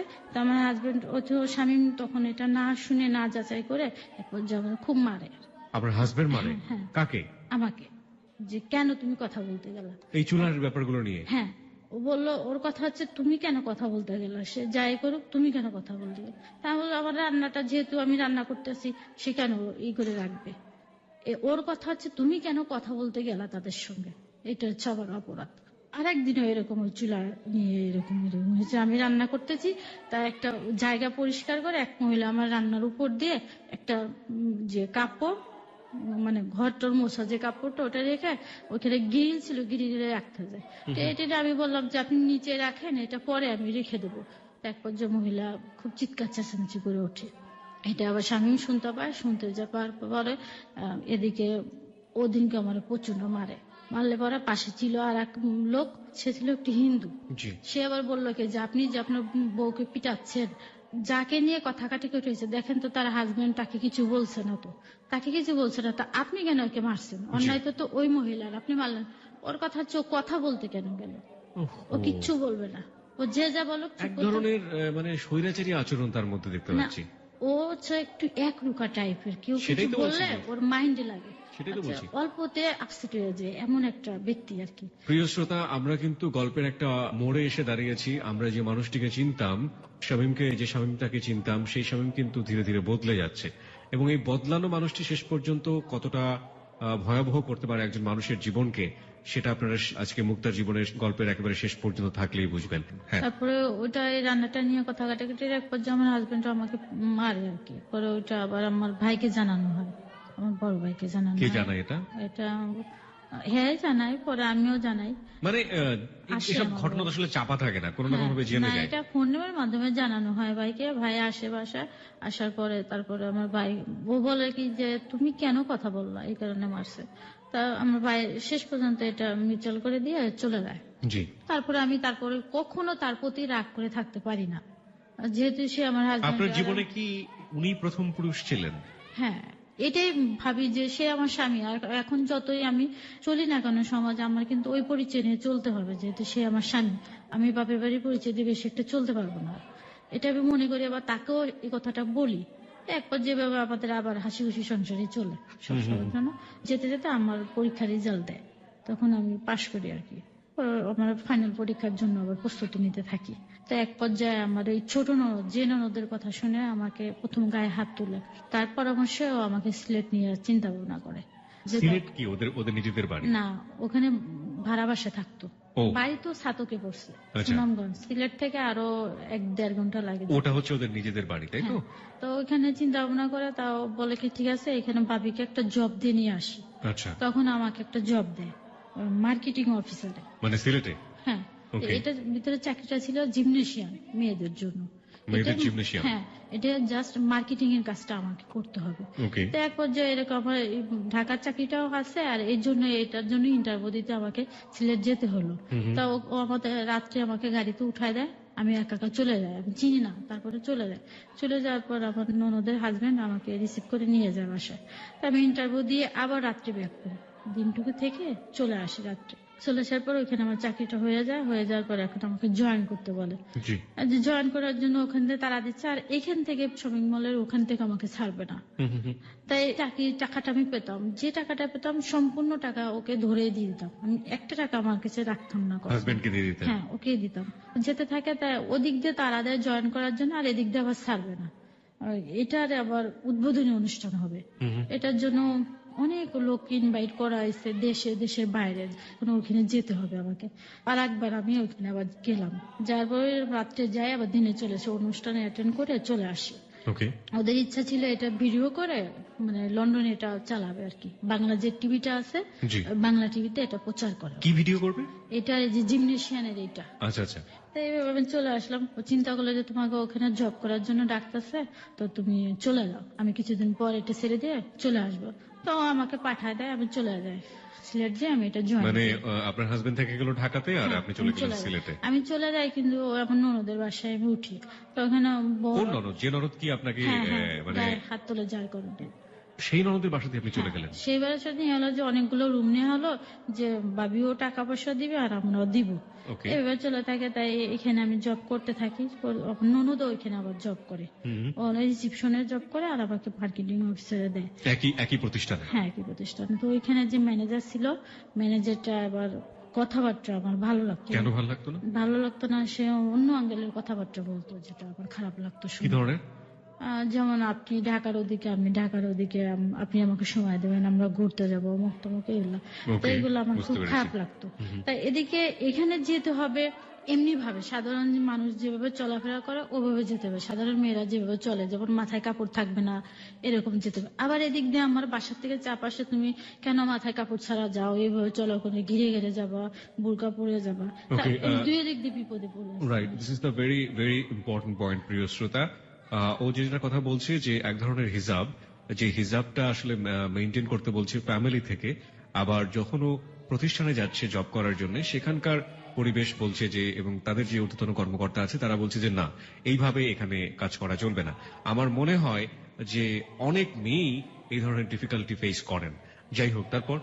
তো এটা নিয়ে আমার শাশুড়ির এক পর্যায়ে খুব খুঁতখুঁতে ভাব একটা, মানে কেন ঘরের বউ এভাবে যাবে, উনি জিনিসটা খুব ভালো চোখে দেখে না। তা এই বিষয়টা নিয়ে ওনার মেয়েদের সঙ্গে আলাপ টালাপ করে, কিন্তু আমি কিচ্ছু বলি না, চুপ আপনার থাকি। হাজবেন্ড কি বলতো? আমার হাজবেন্ডের এই বিষয় নিয়ে কোনো সময়ই ছিল না, বাধা ছিল না। মানে তুমি যেভাবে খুশি যাও? না, এভাবে চলা কিন্তু একটু ওর ইচ্ছা যে তুমি এমন ভাবে চলাফেরা করো না যাতে লোকে খারাপ বলে। আচ্ছা। মানুষ কখনো তোমাকে খারাপ বলে আমি চাই না। না, কিন্তু এই যে মাথায় ঘোমটা দেয়া না, এক এটা ধরনের- সে পছন্দ করে বেশি। আচ্ছা আচ্ছা। এটা তার ভিতরেও কাজ করে যে তুমি এমনি কেন যাও। মানে সেও চাইতো যে আপনি কিন্তু হিসাব করুন। ও তখন আমাকে সে কথাটা বলিনি কখনো, ওকে, তারপর? এটা বলিনি। তো এভাবে যায়, চলতে থাকে, জবটা করি, কিন্তু ওই ম্যানেজারের সঙ্গে এরকম প্রায় আমাকে যখন বলে, তা জিনিসটা আমার খুব খারাপ লাগবে এক পর্যায়ে। তারপরে ম্যানেজারের সঙ্গে একদিন আমার কথা কাটাকাটি হয়। ওকে। আমার ননদ প্রতিদিনই দেরি করে যেত, ওর টাইম ছিল 7টায় যেত, যেহেতু সকালবেলা ওরা রিসেপশনে কাজ করে, ওদের যেতে হতো তাড়াতাড়ি করে। জি। তারা তাড়াতাড়ি করে যেত, ও প্রতিদিন দেরি করে যেত, 10টা বেজে যেত। তো একদিন আমাকে বলছে, ওরা জানতো যে আমরা ননদ ভাবি, তো একদিন আমাকে বলতেছে আপনার ননদ এরকম দেরি করে আসে, আপনি বলে যান যেন এরকম আর না আসে অফিসে। তো এখানে বললে, তো আমি তাকে জানালে পরে তো বলছে ঠিক আছে আমি যাব না। তো ওটা রিজাইন দিয়ে দেয়, রিজাইন দিয়ে দিল, চলে গেলে পরে ওই জিনিসটা আমার, আবার যে দেবরটা ছিল, আমার একটা দেবর ছিল, সে মাইন্ডে না জিনিসটা, ম্যানেজার কেন এরকম করলো। আর আমার দেবরের ওইখানে চাকরি হওয়ার কথা ছিল, কিন্তু ম্যানেজারের কারণে চাকরিটা হয়নি তার। ওকে। এটা তার একটা রাগ ছিল ম্যানেজারের প্রতি। তো এই ম্যানেজার আমাকে যখন এইসব ইঙ্গিত করতো, তখন আমি একদিন চিন্তা করলাম ম্যানেজার তো খারাপ, ওরা একটা মাইর দেওয়া উচিত। এরকম চিন্তা করলাম এখানে যে অফিসের বাইরে ওর একটা জাস্ট একটা থাপ্পড় দেওয়া উচিত, কেন ও এরকম বলবে। তারপর দেওয়ার বললো কি যে ভাবি তুমি এটি চিন্তা করো না, দেখি আমি কি করা যায়। এরকম কথাবার্তা হলে পরে তা আমি অফিসে যাবে রিজাইনটা দিয়ে আসি। আপনিও? হ্যাঁ আমি দিয়ে আসি। যাই না, এক সপ্তাহ না গেলে এমডি আমাকে সরাসরি ফোন দেয় যে আপনি কোথায়। আমি বলছি যে বাসায়। তা বলছে আপনি এক্ষুনি আসেন, আপনার সঙ্গে আমার কথা আছে। তা আমি যাই, আমার ননদকে নিয়ে যাই। যাওয়ার পর MD sir plus chairman sir আমাদের সঙ্গে কথা বলেন, আমরা দুইজনে আমাদের সঙ্গে কথা বলেন যে আপনার কার পারমিশনে আপনারা রিজাইন দিয়ে গেলেন, চাকরিতে নিয়োগ তো আমরা দিচ্ছি আপনাদের, কেন নিয়োগ দিলেন। তা আমার ননদের কথা বলে তুমি আবার জয়েন করো, আর আপনি তো জয়েন করবেন, আপনার যদি কোনো কথা বলার থাকে যে আপনি আমার রুমে এসে কথাগুলো শেয়ার করবেন। এই কথাটা আমি ভালোভাবে নিইনি আর কি। এটা আমার কেমন কেমন লাগছে, কেন অফিসিয়াল ভাবে তো কথাটা বলতে পারি, যেহেতু অফিসিয়াল রুমে কেন যেতে হবে? আর এখানে রুমে আমি কেন যাবো না, যে জিনিসটা আমি বাসায় যে এটা বললাম। বলার পরে আমার দেবরটা খুব মাইন্ডে নিছে জিনিসটা, কেন এমডি বাসায় যেতে বলবে। তো এভাবে তো স্বামী তো ঢাকায়, এদিক দিয়ে আমার দেবর আবার অ্যাডিক্টেড ছিল। অ্যাডিক্ট, ওকে। হ্যাঁ, ও আবার নেশা করতো। আর এদিক দিয়ে স্বামী চিন্তা করলো যে ঠিক আছে, মানে তখন ও অ্যাডিক্টেড বেশি রকম নেশা করতো। কি নেশা করতো? গাঁজা খাইতো, দেখা যাচ্ছে মদ খাইতো, এগুলা খাইতো, ঘুমের ট্যাবলেট খাইতো, এগুলা খাইতো আর কি। তখন চিন্তা করলো, স্বামী চিন্তা করলো যে ওকে ভালো করতে হলে আমার ওইখানে চলে আসতে হবে, সিলেটে আমারও চলে আসতে হবে। আর এদিক দিয়ে এমডি স্যার যেহেতু এই কথা বললো, তা আমরা আবার অফিসে যাই। যখন আবার জয়েন করছে আমার ননদ, তখন ম্যানেজারের সাথে আমার ননদের এক পর্যায়ে কথা কাটাকাটি যে আপনি কার অনুমতি নিয়ে অফিসে আবার জয়েন করছেন। তখন ও বলছে আমাকে তো এমডি স্যার চেয়ারম্যান স্যার বলছে। কি এমডি স্যার চেয়ারম্যান স্যার বললেই কি আপনি আসবেন না, আমি আপনাকে পারমিশন দিছি নাকি। যখন ম্যানেজারের কথা বললো, তখন এটা এমডি স্যারের কাছে আবার বলা হলো। ম্যানেজারের আবার অনেক মানে চারিত্রিক দিক দিয়ে একটু খারাপ ছিল। ওইখানে জিমনেশিয়ানের যারা মেয়েগুলা ছিল ইন্সট্রাক্টর, তাদের নিয়ে আর কি। ও ম্যানেজার থাকতো আবার উপরে, এটা ছিল 5-6 তলা, তো তার উপরে ছিল একটা রুম, সেই রুমে থাকতো, ওইখানে নেমে এদের নিয়ে সময় কাটাইতো। তাই এটা এমডি স্যার এটা খোঁজ খবর নিয়ে জানতে পারে, যে ম্যানেজার আমার সামনে অপমান করে না করে দেয় চাকরির থেকে। তো এইটা ম্যানেজার আবার খুব রাগ করে, অফিসিয়াল যত লোক ছিল ম্যানেজার হাত করে, এটা সবাই জোট হয়ে যায় যে আমরা কেউ চাকরি করবো না। তা একবার যে আমার দেবর ওই ম্যানেজারের মারার চিন্তা ভাবনা করলো, তা ও বন্ধু টন্ধু ম্যানেজ করলো। তা আমি বলছি কি যে তুমি ম্যানেজারের গায়ে হাত দিও না, হাত দিও না এই কারণে যেহেতু আমি আবার জয়েন করছি, আর যেহেতু আমার ননদের নাম ছিল আফসানা, ও জয়েন করছে, আর তুমি এটা নিয়ে সিনকেটার করো না। তখন ও চিন্তা করলো, তো না ভাবি ঠিক আছে, আপনার কিছু বলবো না। তা ওদিনকে আমরা সবাই মানে অফিসিয়াল ভাবে স্যালারিটা দেওয়া হয়েছে। তা আমাকে রাত্রে জিজ্ঞেস করলো কি যে ভাবি আপনাদের স্যালারি দিচ্ছে, আমি কি হ্যাঁ আমাদের স্যালারিটা দেওয়া শেষ। এর আগে আমি স্যালারিটা যখন বাসায় নিয়ে আসতাম, আমার শাশুড়িটা আমি বাসায় যে ওয়েট করতে পারতাম না, 5 মিনিট টেস্ট নিতে পারতাম না। আমার শাশুড়ি এসে আমাকে বলতো যে তুমি বেতন পাইছো নাকি, ওটা দাও, বাসা ভাড়া দিতে হবে। এভাবে আমি ওখানে 2 মাস জব করি আর কি। এদিকে আমার দেবর এটা জানতে পারে, আমাকে যখন জিজ্ঞেস করলো যে স্যালারি দিচ্ছে, আমি বলছি হ্যাঁ। তো সকালবেলা বন্ধুদের নিয়ে আমার ননদ তো অফিসে চলে গেছে, বন্ধুদের নিয়ে 3 জন বন্ধু নিয়ে চলে গেছে। ম্যানেজারের রুমটা আবার আমি কখনো দেখি নাই, চিনি না। এটা লোকেশন আবার দিয়েছে, আমার যে নুনুরটা ছিল ও বলছে যে ম্যানেজার উপরে থাকে, আর নুন যেটা বলছে উপরে থাকে, আমি জানি। হয়তো কি করছে আমি জানি না, রুমের মধ্যে যে ম্যানেজারের হাতটা বেঁধে মাইরটা দিছে। ওকে। মাঠটা দিয়ে ম্যানেজারের যা যা ছিল ওইখানে, যে স্যালারি পাইছে আর মোবাইল টোবাইল এগুলো নিয়ে গেছে আর কি। নিয়ে যেয়ে বন্ধুদের মধ্যে ভাগ বাটোয়ারা করে ওই ধরো নেশা করে আর কি। আপনার দেবর? তো এক পর্যায়ে আমরা অফিসে এটা নিয়ে সিনকেটরে এগুলো ম্যানেজারে কেন মারলাম আমার প্রতিষ্ঠানের মধ্যে, এমডি খুব রেগে যায়। ওখানে পুলিশ আনে। পুলিশ আসার পরে এটা নিয়ে খুব বাড়াবাড়ি এক পর্যায়ে হয়, পরে আমাদের মোবাইলগুলো ওরা নিয়ে নেয়। এমডির লোকজন আমার প্লাস ওদের মোবাইল গুলা নিয়ে নেয়। যেহেতু ম্যানেজারের 2টা মোবাইল ছিল, তার 2টা খোয়া গেছে বিদায় আমাদের 2টা নিয়ে নেয়। আর এখানে কথা হয় যে আপনার ওকে হাজির করে টাকাটা দিবেন, বাস আমরা কিছু করব না, এমন কথাবার্তা হয়। তা এরকম চলতে থাকে, বাসায় নিয়ে একটা খুব খারাপ অবস্থা। স্বামী আবার এদিনকে রাত্রে আসে, দিনটুকে থেকে আবার রাত্রে চলে যায় ঢাকার থেকে। তা ওই সংবাদ শোনা পরে ও আবার রাত্রে রওনা দেয়। ও থাকে, থাকার পর আমি ওকে ফোন দেয় যে বাসায় যদি পুলিশ টুলিশ যায় তুমি বাসায় থেকো না, ছাদের উপর চলে যাও। তখন ও ছাদের উপর যে দাঁড়ায় থাকে, আর এই পর্যায়ে পুলিশ যে পায় না আমার দেবরকে, ও চলে যায় অন্য জায়গায়। যে নিয়ে দেবরকে হাজির করতে হবে, নাহলে সমস্যা হয়ে যাবে। আমাকে দিয়ে ফোন দেয় স্বামী যে তুমি বলো, তুমি যদি বলো তাহলে বাসায় ফিরে আসবে। এটা বলার পর তো আমি ওকে ফোন দিলাম যে তুমি কোথায় আছো, চলে আসো বাসায়, এসে টাকাটা দাও, নাহলে আমার পর একটা চাপ সৃষ্টি হবে। পরে বলছি যে ভাবি আমি অমুক জায়গায় আছি, তো আমি বলছি তোমার সঙ্গে আমি দেখা করব। তো বলতেছে যে ঠিক আছে আসেন। তা কাকে নিয়ে আসতেছেন? আমি বললাম আমি আর আফসানাকে নিয়ে আসি। তা বলার পর আমরা সিলেট মার্কেটের একটা রেস্টুরেন্টে যাই। যে ও পিছিয়ে পিছিয়ে ও আসে, আসার পর ওর ভাইয়া পিছনের থেকে যে ওকে ধরে ধরে এভাবে বাসায় আমি নিয়ে আসি, কিন্তু ওর কথা বলার পরিস্থিতি ছিল না, এমন নেশা করছে। পরে বাসায় নিয়ে আসার এক পর্যায়ে ও কিছু টাকা পয়সা দিয়ে দেয় এখান থেকে, ওই টাকাটা আমরা আবার অফিসিয়াল ভাবে দিয়ে দেই। ও বাসার থেকে আবার বেরোয় যায়।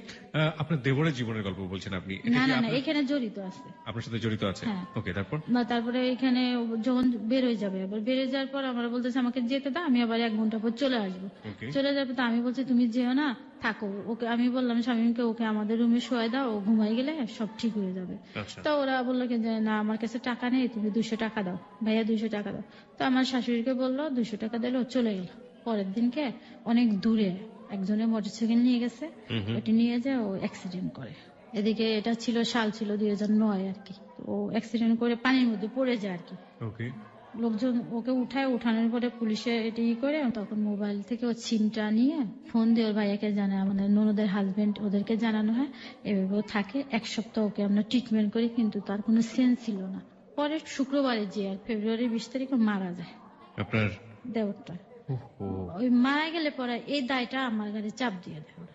আমার ননদটা বলে যে ওনার কারণে আমার ভাইটা মারা গেছে, এটা বলে। আর আমার শ্বশুর যে মারা গেছে আমাদের বিয়ের 3 মাসের মাথার দিকে, তখন ওটা আমার গাড়ি চাপ দিয়ে দেয় আমার ননদটা। এই ননদটাই বলে কি যে ওনার কারণে আমার বাবা প্লাস আমার ভাই মারা গেছে। তার শামীম কখনো এই কথাটা বলে না যে ওর কারণে মারা গেছে। এইভাবে চলে। আর আমি 2 মাস জব করার পর আর করি না ওইখানে, যেহেতু এটা সিঙ্গেট হলো আর জবটা হয় না। পরে স্বামী সিলেটে চলে যায়। 1-1.5 মাস পরে যে ও একটা চাকরি নেয় একটা ক্লিনিকে চাকরি নেওয়ার পর সামান্য স্যালারি পায় আর কি, 4000 টাকার মতন পায়। তো ও দিয়ে তো কিছু করা সম্ভব না। তো এইভাবে চলতে থাকে, কিন্তু আমার উঠতে বসতে আমার ননদ অনেক কথাবার্তা আমাকে শোনায়। তারপরে আমার শাশুড়ি খুদ ধরতে থাকে, মানে আমার শাশুড়ি প্রথম দিক থেকে আমার মনে হয় মেনে নিতে পারেনি। এই কারণে যে আমি সিলেটের বাইরের মেয়ে, ওরা আবার সিলেটের বাইরে আত্মীয়তা করে না, খুব কম করে। আচ্ছা। এই জন্য আমাকে মন থেকে মেনে নিতে পারেনি। এরকম আমাকে বারে বারে বেশি কথা বলতে থাকে। আমি না ঘরে দরজাটা দিয়ে কাঁদতে থাকি, আমি কিচ্ছু বলি না, কিছু না বলে আপনি আপনার হাজবেন্ডকে কখনো এগুলো বলেন? না না, ওকে আমি কখনো কিচ্ছু বলি না। কেন? ও বিশ্বাস করবে না, ওর কাছে ওর মা বোন ছাড়া জীবনে আপন কেউ নেই। ও বিশ্বাস করে তাদের। তো এভাবে বলতে থাকে। দেখা যাচ্ছে আমি কতটুকুন খেলাম যেগুলো বলা উচিত না, কতটুকুন খেলাম, এগুলা স্বামীমের কাছে আমার শাশুড়ি একদিন বলে বউ এরকম খেলো, এই কাজটা করে না, ওই কাজটা করে না। তা দেখা যাচ্ছে আমার ননদ প্লাস তার হাজবেন্ড এক রুমে ঘুমাই আছে, সকাল 10টা-11টা পর্যন্ত ঘুমাই আছে। তো তাদের রুমে তো আমি যেতে পারবো ওই সময়, জি। তাদের রুমটা আমি ঝাড় দিতে পারতেছি না। তো এটা আমার দোষ হয়ে যায় যে কেন ঝাড় দিল না।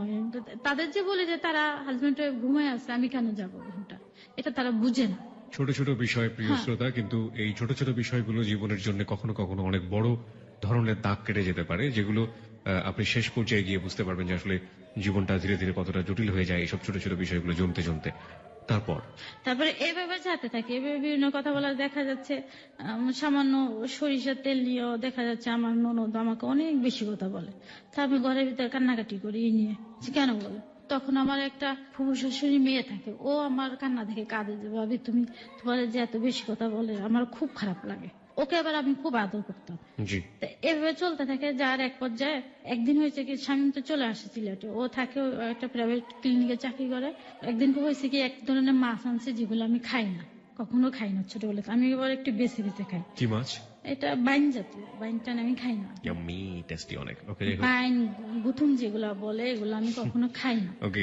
কারো কাছে এটা খুব মজার, কারো কাছে এটা খুব তো এগুলা নিয়ে আসে, এগুলো দিয়ে ও 3-4 প্রকারের তরকারি রান্না করে, কিন্তু আমি খাইনি।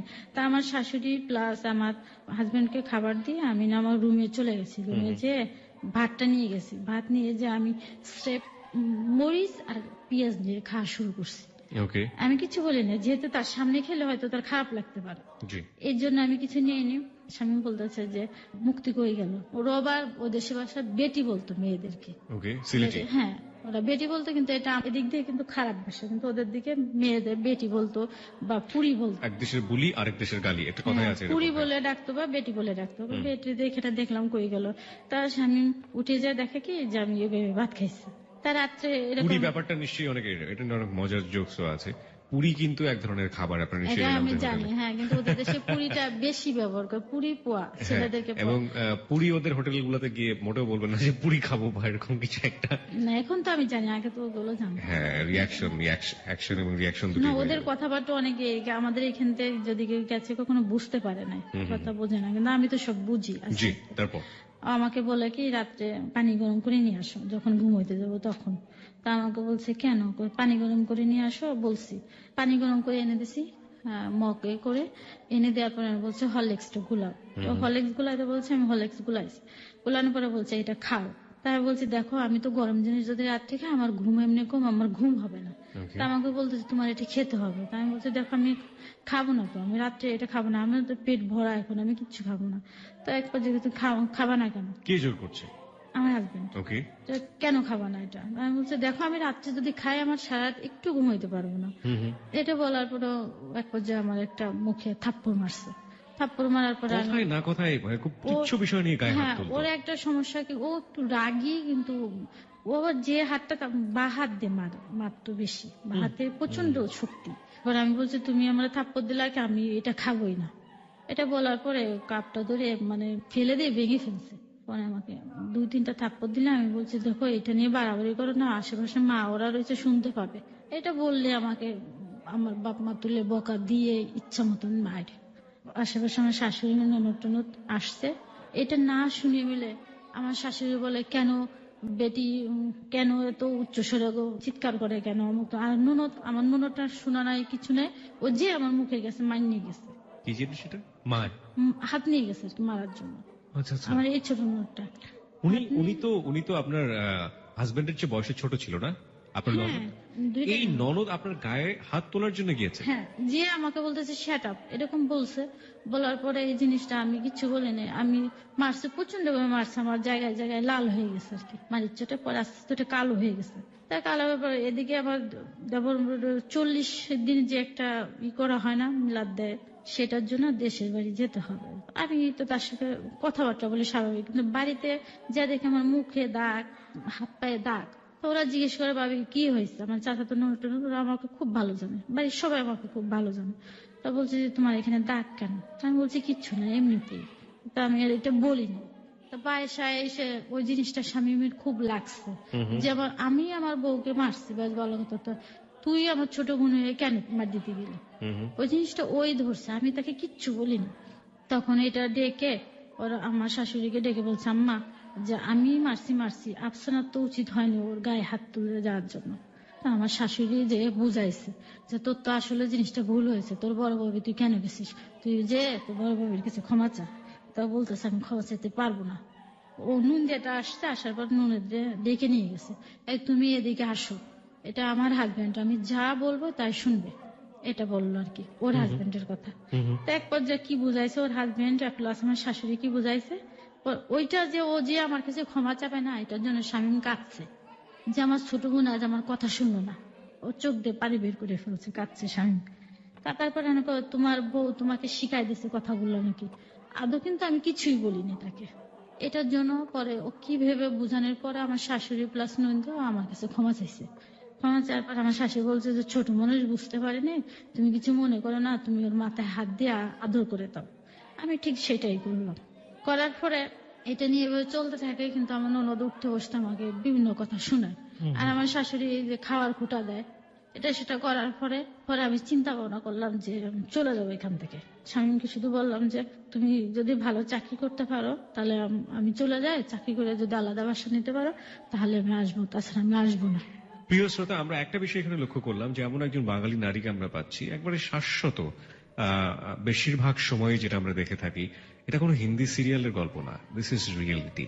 এবং সে শিক্ষিতই হোক কিংবা মূর্খই হোক কিংবা অশিক্ষিতই হোক, যাই বলি না কেন, এই যে বউ শাশুড়ির যে দ্বন্দ্ব, এবং সেটা এক ধরনের বলা যেতে পারে যে ননদ থেকে শুরু করে হাজবেন্ড থেকে শুরু করে সবাই একটা এক পক্ষ হয়ে এই যে মেয়েদের উপরে কি বলা যেতে পারে ঘরের বউয়ের উপরে অত্যাচার, সেটা কিন্তু মানে ব্যতিক্রমী কোনো ঘটনা না। আপনি বাংলাদেশের গড়ে 10টা পরিবার সার্চ করে দেখেন, দেখবেন আপনি মোটামুটি 8 থেকে 9টা পরিবারের একই কাহিনী আপনি খুঁজে পাবেন।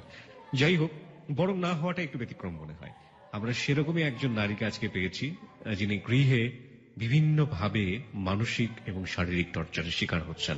আমরা জানি না যে শেষ পর্যন্ত আমরা কোথায় গিয়ে দাঁড়াবো। হ্যাঁ, তারপর কি হলো? তারপরে এটা বলার পরে চিন্তা ভাবনা স্বামী বললো যে ঠিক আছে তোমাকে রেখে আসি ঢাকায়। পরে আমরা রাত্রে আসার জন্য প্রস্তুতি হয়েছি। তারপরে আমার শাশুড়ি দিনকে স্বামীর কাছে আমার কাছে বেশ কিছু নালিশ করলো যে বেটি এই কাজ করে না, এই কাজটুকুন করে, আবার এইটুক করে না, বেটি এই এই কয় বেলা খায়, এতটুকুন করে খায়, এরকম ইত্যাদি ইত্যাদি কথা বললো যেগুলো খাওয়া নিয়েও কথা বলতে? হ্যাঁ, এই কারণে বললো যেহেতু আমার ননদ আমরা একসাথে রয়েছি, আমি 2 মাসে টাকা দিতে পারছি, আমি 3.5 মাস ছিলাম আর 1.5 মাস দিতে পারিনি। এই কারণে বলছি যেহেতু টাকা দিতে পারতেছি না তার জন্য আমাকে বললো একটা খরচ আছে না, একটা মানুষের খরচ আছে না, এই জন্য বলছে কথাটা। তাই আমি আসার সময় ওই ননদকে বলেও আসলাম যে আফসানা আমি যাচ্ছি। নন্দে বলতেছে ভাবি যদি কিছু বলে থাকে মাপটপ করে দিয়ে কিছু মনে করেন না। তা আমি কিছু বললাম না। আমি ঢাকা এসে আমার ভাইয়ের বাসায় 2.5 মাস থাকি আর কি। তাই এই সুযোগে স্বামীর আবার একটা চাকরি হয়ে যায়। চাকরি হয়ে গেলে ও আবার এখানে ট্রেনিং দেয়, 15 দিনের জন্য ট্রেনিং এর জন্য আসে ঢাকায়। থাকার পর ওর যে ইটা দেয়, যেখানে জবটা দেয়, এটা হচ্ছে মৌলভীবাজার। তো ও ওইখানে জব করা শুরু করে। তাই এক বাসা নেয় একটা।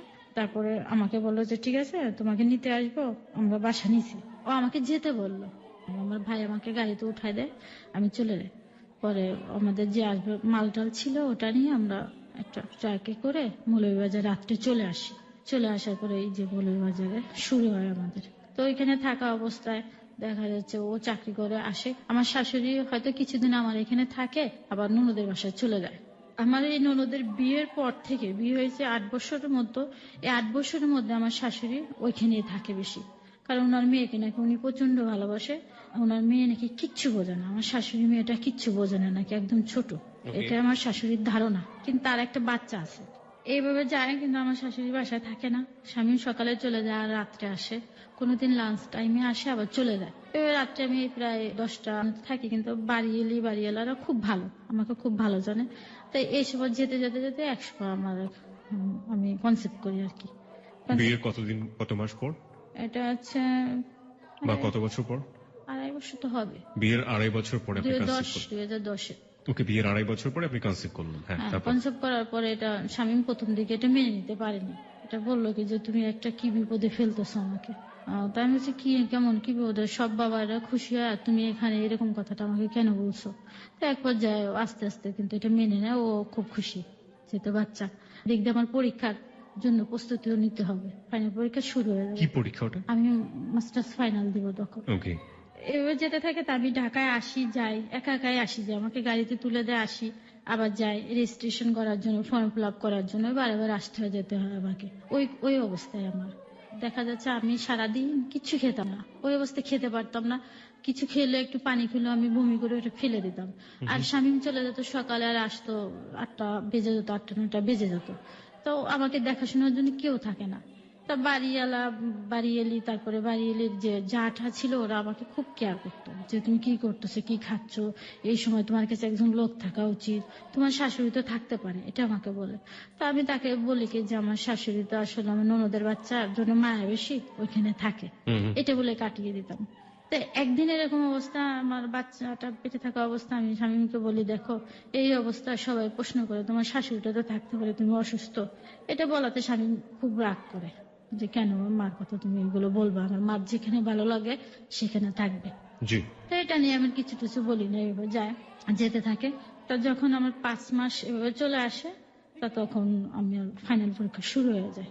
তখন আমি ঢাকায় এসে আবার এই অবস্থায় পরীক্ষা দিতে থাকি। আমার ভাই প্রতিদিন আমাকে কলেজে নিয়ে যায়, তিতুমির কলেজে পরীক্ষাটা হয়। তখন আমার ভাই প্রতিদিন নিয়ে যায়, আবার আসার সময় আমাকে সিএনজি ভাড়া দিয়ে দেয়, আমি চলে আসি। তারপরে আবার ভাইবাটার জন্য আবার দেরি হয়, যার কারণে আমি আবার চলে যাই। ভাইবাটার জন্য কেন থাকবো, ভাইবার ডেট 1-1.5 মাস পরে দিচ্ছে। ওই আবার আসি, আমি একা একা এসে একা একা ভাইবাটা দিয়ে আবার চলে যায়, কিন্তু কখনো আমার সঙ্গে আসে না। তা আমি বলি যে তুমি দেখো আমার সঙ্গে গেলে তো ভালো, আমি অসুস্থ মানুষ। তা বলতেছে সমস্যা নাই, তুমি যাও, যে কাজটা করে চলে আসো, আমার তো সময় নেই হাতে, দেখো আমি সকালে বেলায় রাত্রে আসি, আমার তো সময় নেই। তাও দেখা যাচ্ছে আমি কিছু খেতে পারি না, মাঝে আমাকে স্যুপ টুপ করে দেয়, এগুলা খাইটাই। তা আমি প্রায় 6 মাস পর্যন্ত কিছু তেমন একটা খেতে পারি না, পরে যে হালকা হালকা খেতে থাকি। আমার আম্মার আবার দেখা যাচ্ছে খুব অসুস্থ, আমার আম্মার একটা অপারেশন লাগবে, তখন আমার 8 মাস পড়ে গেছে। তা আমার আম্মার অপারেশন করবে, কিন্তু আমার আম্মার অপারেশন করা হয়ে গেলে আমার আম্মার আর সেন্স ফেরে না। তো এটা নিয়ে আমার হসপিটালে আমার ভাই বোন সবাই খুব কান্নাকাটি করতেছে, আর আমাকে ফোন দিয়েছে যে মার অবস্থা ভালো না, এরকম একটু কান্নাকাটি করছে। সকালে অপারেশন করছে, সন্ধ্যা হয়ে গেছে, এখনো চেঞ্জ কেন করবে না। তো এই অবস্থা আমি খুব কান্নাকাটি করছি। তার স্বামীকে ফোন দিয়ে, দেখো আমার মার অবস্থা ভালো না। তো বলছে কি অবস্থা, তাই আমার ভাইকে ফোন দিয়ে, আমার ভাই দেখে প্রচন্ড কাঁদতেছে। পরে আমি বলছি আমি যাবো। তাই ওই অবস্থায় স্বামী আমাকে নিয়ে আসে ঢাকায়। নিয়ে আসার পর আমার আম্মা ওইখানে আস্তে আস্তে সুস্থ হয়। হওয়ার পর আমার আম্মা বলতেছে এই অবস্থা তোমার আর যেতে হবে না, তোমাকে আমি বাড়িতে নিয়ে যাব, বাড়িতে নিয়ে যাব, তুমি যা হোক আমার কাছে হোক। তারপরে আমার আম্মার কাছে এখানে ঢাকা 1 মাস থেকে আমি চলে এলাম বাড়িতে। বাড়িতে গোপালগঞ্জ চলে যায়। চলে যাওয়ার পর এরকম ও স্বামীর সঙ্গে কথাবার্তা হয়, নিয়মিত কথাবার্তা হচ্ছে, যেতে থাকে। তা এক পর্যায়ে হয় কি যে আমার একটা ডেট দেয় ডাক্তার, আমি আল্ট্রাসাউন্ড করে দেখি যে আমার পেটে মেয়ে। এটা যখন দেখি তখন আমার একটু মন একটু খারাপ হয়ে যায়। কেন? এই জন্য খারাপ হয় যে একটা ছেলে হলে মনে হয় প্রথমে ভালো হতো। এটা আপনার আপনার মানে ব্যক্তিগত ফিলিংস? হ্যাঁ এটাই, কিন্তু মনে মনে অত ওই না, এমনি একটু খারাপ লাগছে যে ছেলে হলে প্রথমে একটা ভালো হতো, এটাই। তারপরে আল্ট্রাসাউন্ড আমাকে একটা ডেট দিয়ে দিল। আল্ট্রাসাউন্ড একটা ডেট দিল, আর ডাক্তার আমাকে একটা ডেট দিল, 2টা ডেট পড়লো। তা ডাক্তারের ডেট মতন আমার বাচ্চাটা না হয়ে আমি দেখা যাচ্ছে সময় পার হয়ে গেছে, ডাক্তারের ডেটটা চলে যাওয়ার পর আমার তেমন একটা খারাপও লাগে না কখনো। আর এভাবে খারাপ না লাগার কারণে আমার আম্মা বলতেছে কি যে ডেটটা চলে গেল, তাহলে তোমাকে আবার আল্ট্রাসাউন্ড করাই। ঠিক করা হলো যে কালকে যে আল্ট্রাসাউন্ড করবো। হঠাৎ করে আমি কাগজগুলো বের করলাম, ডাক্তারি কাগজগুলো বের করার পরে দেখি কি যে আবার ডেলিভারির ডেটটা সামনে রয়েছে। এটা যখন দেখি তো আমার আম্মাকে বলে মা আমি যেতাম না, যেহেতু সামনের ডেট আছে আমি যাব না এখন। তা এই জন্য যেতে চাই না, আমার না লজ্জা করতো বাইরে বেরোতে, ওকে। ওই অবস্থা। রাস্তাতে যাবো হেঁটে আমার খুব লজ্জা করে এটার জন্য। তা এভাবে আমি বাড়ির থেকে বাসার থেকে বেরোতাম না, যে সারাদিন শুয়ে বসে এভাবে কাটাইতাম। তাই এক পর্যায়ে দেখা যাচ্ছে সেপ্টেম্বরের 4 তারিখে রাত্রে আমার প্রচন্ড পেইন ওঠে। ওকে। পেইন ওঠার পরে 4 তারিখে রাত্রে হালকা হালকা 5 তারিখ সারাদিন এরকম চলে যায়। পেইনটা এরকম দিন যখন যায়, সারাদিন সারা রাত পেইন হতে থাকে। সকাল 10টার পরে আমার পেইনটা কমে যায়। কমে যায়, তো আমাদের একটা নির্ধারিত নার্স রাখা ছিল, আর এই গ্রামের দেশে বলে না দায়ী, এই 2টা রাখা ছিল। তা তারা আমার সঙ্গে সঙ্গে থাকে। তাই পেইনটা সকাল 10টার পর তো আস্তে আস্তে কমে যায়। কমে গেলে পরে 15-20 মিনিট পরে যে আমার এক প্রচন্ড পেইন ওটা, যেটা আমি সহ্য করতে পারি না। তখন এটা জানার পর আমার ভাইকে ফোন দেওয়া হলো, ঢাকায় থাকে ভাই। তো ভাইকে ফোন দেওয়া হলো, আমার ভাইয়ের মাকে পর্যায়ে বললো তুমি এখন ওকে নিয়ে বসে আছো কেন, ক্লিনিকে নিয়ে যাও না কেন। তখন আমাকে ক্লিনিকে নিয়ে যায়, নিয়ে যাওয়ার পর দেখি পেইনটা কমে যায়, কিন্তু আবার 15-20 মিনিট পরে ওঠে, এত পেইন ওঠে যে আমি সহ্য করতে পারি না। এভাবে যেতে থাকে। আর ডাক্তার আল্ট্রাসাউন্ড করে দেখে যে আমার পেটের মধ্যে আমার বাচ্চাটা মারা গেছে। তো এটা আমাকে আর জানানো হয়নি। এটা যখন আমাকে জানায়নি, এটা আমার ভাইয়ের কাছে ফোনে জানাইছে, আমার আম্মা ওদের সবাইকে জানাইছে, কিন্তু আমাকে আর জানায়নি। না জানানোর পর আমি তো জানি যে আমার বাচ্চাটা হবে। তো ওই যে 4 তারিখে রাত্রে পেন হচ্ছে, 5 তারিখ সারাদিন চলে গেছে, আমার পেটের মধ্যে মৃত বাচ্চাটা রয়ে গেছে। এদিকে শামীমকে ফোন দেওয়া হয়েছে, তো শামীম আবার 5 তারিখে রাত্রে রওনা দিচ্ছে। তার আগে আমি বারে বারে শামীমকে বলছি দেখো আমার সময় যখন কাছে আসবে, ডেলিভারির সময়টা তুমি আমার কাছে থাকবা, যে তোমাকে দেখলে আমার অনেকটা সাহস থাকবে, এরকম আমি তাকে সবসময় বলতাম। তা এক পর্যায়ে ও আমাকে বলে তুমি কখনো সিজার করবে না, এটা বলতো। দাদা আমার এই চিন্তা ভাবনা করছে সিজার করতে নিষেধ করছে, তা ওর কথা আমি পালন করি। যে কেন বলতো সিজার করবো না? বলতো যে পরবর্তী তোমার সমস্যা হয়ে যাবে, তুমি নর্মালে বাচ্চাটা হওয়ার চিন্তা করবে। আচ্ছা, পরবর্তীতে বেবি নিতে সমস্যা হবে বা হ্যাঁ, অন্য কোনো সমস্যা অন্য হতে পারে। এই জন্য আমাকে বলছে তুমি নর্মালে বাচ্চাটা হওয়ার চিন্তা করবা, সিজার করবা না। আচ্ছা প্রিয় শ্রোতা, এখানে আমি একটু বলতে চাই যে ওনার হাজবেন্ড শামীম যেটা বলেছে সেটা ডাক্তারি ভাবে সত্য না মিথ্যা সেটা আমরা জাজমেন্ট করিনি, এটা তার ভাষ্য ছিল। সুতরাং যারা সিজারিয়ান বেবির কথা চিন্তা ভাবনা করছেন তারা এরকম নেগেটিভ ভাবে কোনো কিছু চিন্তা ভাবনা করবেন না। ইস দেয়ার ভার্স, এটা তারা ভাবে চিন্তা করছে, এটা তাদের চিন্তা ভাবনা। এটা ডাক্তারি ভাবে সত্য কি মিথ্যা এটা আমরা যাচাই করে দেখতে চাইনি। হ্যাঁ, তারপর ওই দিনকে পার হয়ে যায় 6 তারিখে রাত। আমার এত কষ্ট হয়েছে, আমি সারা 2 দিন কিচ্ছু খাই না, শুধু একটু পানি খাই, ওটা আবার বমি করে বের করে দেয়। আমি 2 রাত 2 দিন কিচ্ছু খাইনি। এবার আমার কষ্ট হয়, কষ্ট হতেই থাকে। তাই এটা দেখে আমার আম্মা সহ্য করতে পারে না। আমার সহ্য করতে না পারে কয় কি যে তুমি আমার মেয়েকে বাঁচাও, আমি যদি আমার মেয়ে বেঁচে থাকে আমি ভবিষ্যতে আমার মেয়ে বাচ্চা পাবে। এটা বলে তো আমার মেয়েকে বলছি যে সিজার করে ফেলো। তো এটা বলার পরে তখন নার্স বলছে না সিজার করা যাবে না, কারণ আমার সমস্যা আছে এখন। কেন সমস্যা হবে? না সমস্যা আছে, সিজার করলে ওর পরবর্তীতে সমস্যা হয়ে যাবে, এটা বেশি বাচ্চা নিতে পারবে না। যখন এটা বলে, তার পরের দিন আমার এক পরিচিত ভাই ছিল এখানে, যে আমাদের কাজ টাজ করতো, জি তো অনেকে বলে যে পানি পড়া দিলে নাকি ভালো হয়, এটাই। তা বলছে যে আমাকে একটু পানি পড়া দে, ওর ভাল লাগে নাকি, পেটের ব্যথাটা কমে নাকি, এটা বলছে। তা আমি বলছি যে তো ওনাকে একটু ডেকে নিয়ে আসো, ওনার সঙ্গে কথা বলবো। তো ডেকে আসে, আমি বলছি যে ভাই দেখেন, আপনি দেখেন তো পানি পড়া দিলে আমার পেনটা কমে নাকি। তা ও তখন আমাকে বলে যে তোমার বাচ্চা তো মারা গেছে, তো তুমি এখন পানি পড়া দিয়ে কি করবা। ও ও যখন আমাকে কিন্তু জানানো হয় না, তখন ওটা শুনে আমি খুব কান্নাকাটি করি। এক পর্যায়ে প্রচন্ড কান্নাকাটি করে, কেন আমাকে জানানো হয়নি। তখন আমি চিন্তা করি, যেহেতু আমি আর সিজার করতাম না, এটা যেভাবে হোক নর্মালে হোক। বহুত কষ্ট, ওটা আমাকে নর্মালে ডেলিভারি করাতে আর পারে না। তখন স্বামী ক্লিনিকে ও আসে, যখন আমি দেখে যে আর সহ্য করতে পারি না, সিজারের জন্য ওটিতে নিয়ে গেছে, তখন আমার বাচ্চাটা নর্মালি ডেলিভারি হয়ে যায়। ওটিতে যাওয়ার পরে নরমালি ডেলিভারি হ্যাঁ, হলো। ওকে। এটা হওয়ার পরে পরে বাচ্চাটা দেখে সবাই খুব কাঁদছে, আমার হাজবেন্ডও খুব কান্নাকাটি করে। তা আমাকে বাচ্চাটা দেখাবে না, আমি বললাম যে আমাকে একটু দেখো, তখন আমাকে একটু দেখায়। সবাই বলে যে তোমার ভুলের জন্য বাচ্চাটা আজ মারা গেল। আপনাকে ব্লেম করা হলো। পারিবারিক ভাবে যতগুলো ভুল হচ্ছে সবগুলোর জন্য আপনাকেই ব্লেম করা হচ্ছে। এটাই। আপনার আপনার ভুলটা কি বলতো না এই বাচ্চাটার জন্য? যে আমাকে বলছে যে তুমি সিজার করলে তো বাচ্চাটা পাইতাম।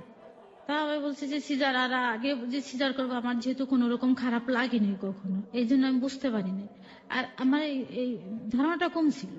তা আমার আম্মা শুধু বলে তোমার ওই দিনকে আল্ট্রাসাউন্ড করতে নিয়ে যেতে চাইছে, তুমি কেন গেলো না।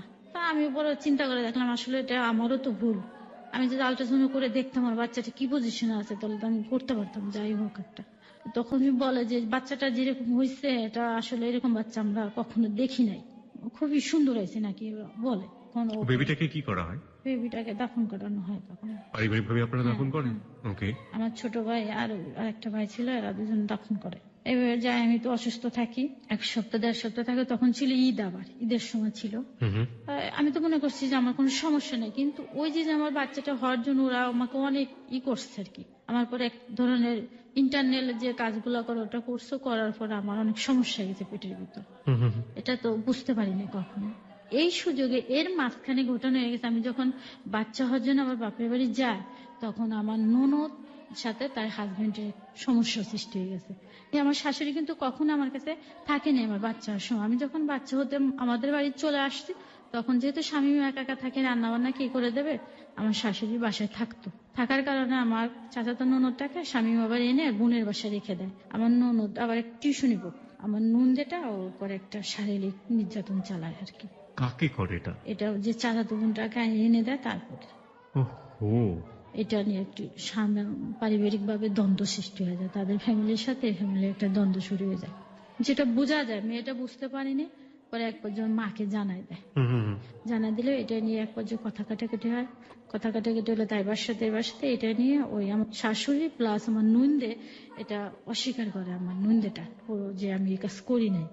কিন্তু মেয়েটা ডাইরেক্টলি বলছে ওই আমাকে করছে। পর্যায়ে আমার শাশুড়িকে নিয়ে আমার নুনদেটা প্রমাণ দিতে গ্রামের বাড়িতে যায়। এই আমার ছোট ননদের হাজবেন্ড, কিন্তু পর্যায়ে মেয়েটা প্রমাণ দিয়ে দেয়। প্রমাণ কিভাবে দেয়? প্রমাণটা এভাবে দেয় যে ওকে 2টা ট্যাবলেট কিনে দেয়, ওষুধ কিনে দেয়, যেটা যে তোমার যদি একটু না হয় তাহলে তুমি ওষুধ 2টা খাবা। তো ওষুধটা মেয়েটা রেখে দেয়। রেখে দেওয়ার পর এটা প্রমাণ হয় তখন। তো এটা তো জানি না আমি, আমাকে জানানো হয়নি। এরা বলছে যে আমার শাশুড়ি প্লাস আমার ননদ বলছে এটা যেন বেটি না জানতে পারে। আমাকে বলছে না জানাইতে, স্বামীকে বলছে তুমি ও যেন জানতে না পারে। পরে স্বামী একদিন আমি হঠাৎ কথা বলতেছি ফোনে, তোর মনটা খুব খারাপ, আমি বুঝতে পারি ওর যদি কখনো কিছু হয় আমি কেন যেন বুঝতে পেরে যাই। তো হঠাৎ ওর কনফিউশনে বলছে তোমার কি হয়েছে, না বলছে কিচ্ছু হয়নি আমার। আচ্ছা দেখো আমি অসুস্থ মানুষ, তুমি আমার কাছে মিথ্যা কথা বলো না, তোমার কি হয়েছে বলো। তারপরে আমাকে ঘটনাটা বলে, এই ঘটনা। তো এই কারণে আমার ননদটা চলে আসে এখান থেকে, স্বামীর সাথে একটা জ্ঞান ধরে সিলেট থেকে বলবে চলে আসে। এরকম 1-2 মাস থাকে। তা আমি আবার আমার যখন 40 দিন 45 দিন হয়ে যায়, আমি আমার বাপের বাড়িতে চলে আসি। আমি দেখি আমার ননদ টনদ বাসায় এই অবস্থা। তা আমি এই বিষয়টা জানি, কিন্তু ওরা জানে যে আমি সম্ভবত জানি না জিনিসটা। আমিও কখনো তাদের জিজ্ঞাসা করি না, দরকার নেই আমার জিজ্ঞেস করা। পরে এটা ওদের পারিবারিক ভাবে একটা আলোচনার মাধ্যমে মিউচুয়াল করানো হয়, তাদের গার্জিয়ান প্লাস এদের গার্জিয়ান এনে এটা মিশাই দেয়। আমার ননদ আবার 2-3 মাস পর বাসায় চলে যায়। বাসায় চলে যায়, কিন্তু এটা নিয়ে ওদের দুজনের মধ্যে দ্বন্দ্ব সৃষ্টি হয়ে যায়। আস্তে আস্তে দেখা যায় 2 মাস পর দ্বন্দ্ব সৃষ্টি হয়ে যায়, আর এক পর্যায়ে আমার ননদ আবার চলে আসে। পরে চিন্তা ভাবনা করে যে ক্ষমা টমা চায়। দেখেন আমার ননদের পাটা ধরে ঝুলে থাকে যে তুমি আমাকে মাফ করে দাও, এরকম ভুল আর করবো না। শামীম প্লাস আমার শাশুড়ি ওরা চিন্তা ভাবনা করলো তাহলে একসাথে বাসা নিই। আবার হ্যাঁ, একসঙ্গে বাসা নিলে জিনিসটা ঠিক হয়ে যাবে। আর সিলেট থেকে ওরা মৌলভীবাজার চলে আসে। তখন একসঙ্গে বাসা নেওয়ার চিন্তা ভাবনা করলে পরে তো আমি রাজি না। এখানে আমি রাজি না বলে স্বামী এক পর্যায়ে আমাকে প্রচুর বুঝাইতে থাকে, কিন্তু আমি বলি দেখো একসঙ্গে বাসা নিও না, এতে কিন্তু আস্তে আস্তে সম্পর্কটা নষ্ট হয়ে যায়। দূরে থাকলে তারা আসলো, আমরা গেলাম, এটা সম্পর্ক ভালো থাকবে। তো আমার কথা শুনে না, না শুনলে পরে একসঙ্গে বাসা নেই। তা যে বয়সে আমি 1.5 বছর থাকি, 1.5 বছর থাকি, বাড়িওয়ালাদের সাথে আমার একটা খুবই ভালো সম্পর্ক। 5 রুমের একটা বাসা নিয়ে দোতলায়। তো ওইখানে থাকি, থাকতে থাকতে এক পর্যায়ে দেখো মাঝে মাঝে আমার ননদ প্লাস ননদের সঙ্গে ওদের দ্বন্দ্ব হয়, গ্যাঞ্জাম হয়, ঝগড়া হয় ওই একটা বিষয়কে কেন্দ্র করে ঝগড়া কেন্দ্র হতো। করে দেখা যাচ্ছে ননদের মনের মধ্যে একটা ফাঁকা, যে আমার হাজবেন্ড এরকম করলো, এনে গ্যাঞ্জাম ট্যাঞ্জাম হইলে পরে দেখে আমি আর শামীম টিভি দেখতেছি, আমার শাশুড়ি আস্তে শামীমকে ডেকে নিয়ে চলে যায়, যে বেটা বেটা বলে ডাকতো, বেটা আয় দেখে কি হচ্ছে দেখ। তাই ডেকে নিয়ে আমি ওইখানে যেহেতু রয়েছে আমাকে কখনো ডাকতো না, আমি যেতাম না, যে অন্যের ঝগড়াটা শুনে আমার দরকার নেই। তো স্বামী ওইটা শুনে টুনে এসে বিচার সালিশি করে এসে ঘরের মধ্যে এসে আমার সাথে লাগাই দিত, যে পাশে মানুষ মরে গেলেও তোমার কিছু দেখার জন্য তুমি এখানে তুমি টিভি দেখতেছো, বা আমি বই পড়তাম তুমি কেন এখানে বই পড়তেছো, এরকম কথাবার্তা বলার পরে এক পর্যায়ে করছে, আমি বলছি দেখো তুমি আরেকজনের ঝগড়াটা শুধু শুধু ঘরের মধ্যে আনতেছো কেন, তুমি শুধু শুধু নিজের সংসারে অশান্তি করবানি। এক এক পর্যায়ে এই নিয়ে কথা কাটাকাটি আমার মারতো।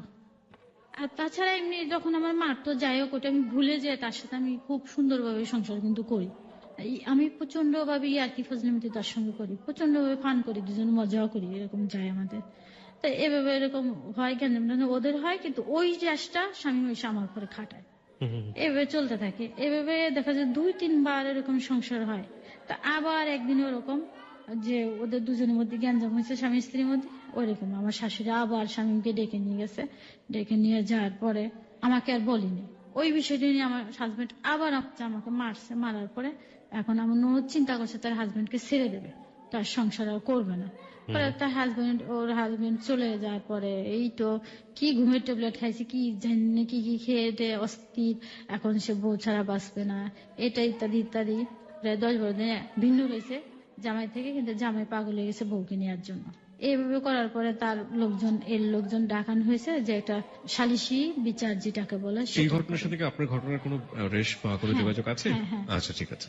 তারপরে এভাবে করার পরে এক পর্যায়ে হওয়ার পরে ওরা বিচার সালিশি করতে আসবে লোকজন। তো ওই দিনকে বিচার সালিশি যেহেতু স্বামী ওদের বিষয়টা নিয়ে আমাকে মারছে, মারার পরে আমি কিচ্ছু বলিনি। আর এই যে এত সব ঘটনা ঘটে কখনো আমার সংসারে কিন্তু আমি জানাই না, আমার বাপের বাড়ি ভাই বোন কারো কিছু আমি কখনো জানাই না, জিনিসটা না এইভাবে থাকে। তা ওই যে আমার চাচা শ্বশুর আসছে, আমার উকিল বাপ ছিল, উকিল বাপ আসছে, আর আমার ফুফুর শাশুড়ি এরা আসছে বিচার করতে, ওদের বিচারটা করতে এসে তা ওদের কাছে আমার বিষয়টা, আমার যে মারছে এটা নিয়ে নালিশ দিচ্ছে আমার শাশুড়ি তাদের কাছে।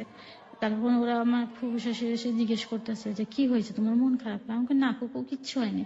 না কি হয়েছে তোমার মন খারাপ? আমাকে না ফুফু কিচ্ছু হয়নি, এমনি ভালো লাগছে না, আমি শুয়ে আছি। ও এর আগে একটা কথা বলতে হবে, এর আগে দেখা যাচ্ছে যে আমার যে বাচ্চাটা হয়ে মারা যায় 10 মাস পরে আবার আমার কনসেপ্ট করে। ওকে। 10 মাস পর কনসেপ্ট যখন করার পরে আমার বাচ্চাটা ঠিক জায়গায় না আসে, এটা অবরিতে চলে যায়। ওকে, বেবি টিউবে না থেকে সেটা ওভারিতে চলে যায়। হ্যাঁ, হ্যাঁ। লেফট সাইডে মানে বাঁ সাইডে ওভারিতে চলে যায়। চলে যাওয়ার পরে এটা আমি এরকম আমার কেমন যেন লাগে, একটু ভিন্ন ভিন্ন ধরনের লাগে, যে আমার আগের বেবিটা থাকা অবস্থা এরকম ছিল না, আর এটা একটু অন্যরকম লাগে। তা আমি শামীমকে জানানোর পরে কি না এরকম হতে পারে তোমার, তার অন্য দিক দিয়ে সমস্যা হয়, আমার শারীরিক দিক দিয়ে সমস্যা দেখে আমি শামীমকে জানাই, ও ডাক্তারের সাথে আলাপ করে, আলাপ করার পরে বলে ডাক্তার বলে এরকম অনেক সময় হতে পারে মেয়েদের। তো এরকম হওয়ার পর আমি ওখানে একজন মহিলা ডাক্তারে দেখানোর পরে যদি এরকম হয় আপনাদের, তাহলে আপনি একটা আল্ট্রাসাউন্ড করে দেখতে পারেন। তখন আমি আল্ট্রাসাউন্ড করে দেখলাম যে এটা অবরিতে চলে গেছে। উনি বলছে কি যে এটা যদি আপনারা অপারেশন করে না ফেলেন ওনার জন্য সমস্যা হয়ে যাবে, ওনার জীবনে একটা রিস্ক হয়ে যাবে। তখন এটা আমার ভাইয়ের সঙ্গে ফোনে আলাপ করলাম, যেহেতু আমার ভাই হসপিটালে চাকরি করেন, ওনাকে জানানো হলো। জানানোর পরে ঠিক আছে তো ওকে নিয়ে আসো, এটা আমরা ল্যাপোস্কোপি করে ঠিক করব। তা ওই দিনকে রাত্রে আমি তো খুব কান্নাকাটি করলাম, যে আমার ভাগ্যটা এতই খারাপ যে আমার বাচ্চাটা হয়ে আবার নষ্ট হয়ে গেল, আবার এই একটা এরকম, আমি খুব কাঁদতেছি।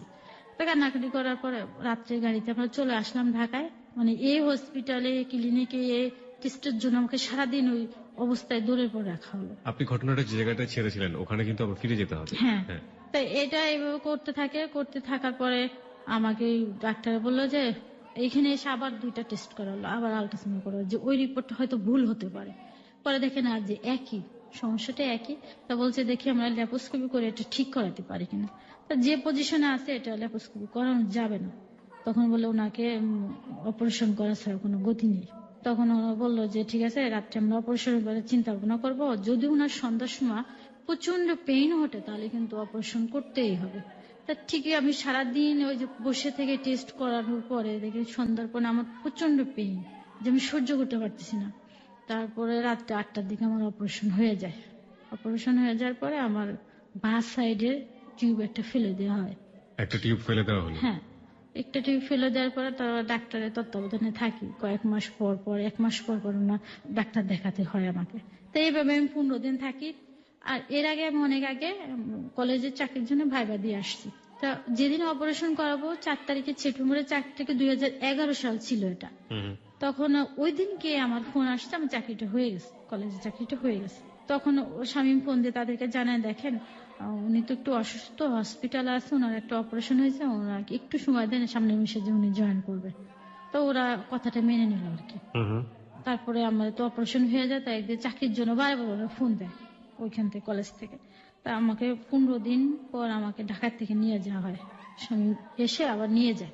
ওই আমাকে ডাক্তার বললে 3 মাস রেস্টে থাকতে, আমি কিন্তু কোনো রেস্টে নেই। ওদিনকে যে আমি রাত্রের থেকে রান্না শুরু করি ওই অসুস্থ শরীরে। এভাবে যেতে থাকে। তাই একসঙ্গে যেহেতু আমাদের বাসা, আমার শাশুড়ি করতো কি দেখে যে বউটা কিছু করতে পারে না অসুস্থ শরীরে, আমার শাশুড়ি আমার সংসারে একটা কাজও কখনো করতো না। আর আমার শাশুড়ি সব খুঁটিনাটি সব কাজ আমার ওদের সংসারে করে দিত, সব এভরিথিং। সকালে ঘুম থেকে উঠে তার রান্নার থেকে করে তার পোশাক আশাক সব, তার বাচ্চা লালন পালন খাওয়া, আমার নুনদের পোশাক আশাক পর্যন্ত সে পরিষ্কার করে দিত আমার শাশুড়ি। তো আমার সংসারে একটা কাজও করতো না। তো এইভাবে আমি একদিন স্বামীকে বললাম দেখো আমি অসুস্থ শরীরে এরকম কাজ করি, আমি তাকে এভাবে বলিও নেই। তা বলছে আস্তে আস্তে করো কাজগুলো। তা এভাবে যখন আমার ওই যে সে আগের জায়গাটা যেতে হবে, তাদের হাজবেন্ডের মধ্যে এরকম গ্যাঞ্জাম ছাড়াছাড়ি হয়ে যাবে। তো 2 পক্ষের লোকজন আসিয়া যখন এই জিনিসটা মীমাংসার জন্য বসলো, তখন আমার যে আগে রাত্রে মারলো স্বামী, তাদের বিষয়টা নিয়ে এটা তখন তারা জানলে পরে আমার চাচা শ্বশুর এসে জিজ্ঞেস করলো যে বউ তোমার কি হয়েছে। আমি বললাম, না চাচা যান কিচ্ছু নেই। সালাম টালাম দেওয়ার পর পরে তারা আসলে আমি চাটা করে দিলাম। চা করে দেওয়ার পরে উকিল বাপটাপ সব জিজ্ঞেস করলো। এক পর্যায়ে করলো যে তোমাদের একটা বিচার করতে এসে আমাদের আরেকটা বিচারের কথা শুনতে হচ্ছে। আমি কে দিচ্ছে আপনাদের কানে এগুলা, আমি তো আপনাদের কিচ্ছু বলিনি। ও করতো কি একটা রাগ করে আমার মায়ের কখনো রুমে থাকতো না, আমার শাশুড়ি রুমে যে ঘুমাইতো সবসময়ের জন্য। আমার শাশুড়ি রুমে যে 3 দিন ঘুমায়।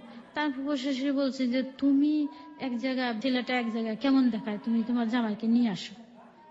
একটা সমস্যা কি ছিল যে আমার হাজবেন্ড হাজার অন্যায় করবে কখনো স্বীকার করে না যে আমি অন্যায়টা করছি। বলে কি আমি যেটা করছি সেটাই রাইট। তারপরও যে সে আলাদা ঘুমোচ্ছে তার পায়ে ধরে আমাকে আনতে হবে, ওদের রেওয়াজ হলো এটা। আমার শাশুড়ি বলতো কি যে বেটা মানুষ হাজার অন্যায় করবে, তুমি তার পায়ে ধরে নিয়ে আসবে পরে।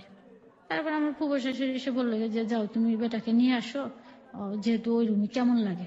আমি বলছি যায় কেন সেই রুমে, বাসা কি আমার নেই, বাসা তার, সে বাসা ভাড়া দেয়, কেন ওই রুমে থাকে। পরে আমি যখন আমি বলছি যে রুমে আসো, তা বলছে আমি রুমে যেতাম না। তখন আমি মাথার নিচের থেকে বালিশটা নিয়ে আসছি, নিয়ে আসার পর ওকে কি ডিস্টার্ব করো না, আমার ভালো লাগে না, আমার এখানেই শান্তি, আমি এখানেই শান্তি আছি। তখন ও গেঞ্জি পরা ছিল, আমি গেঞ্জিটা ধরে টানতে নিয়ে চলে আসছি।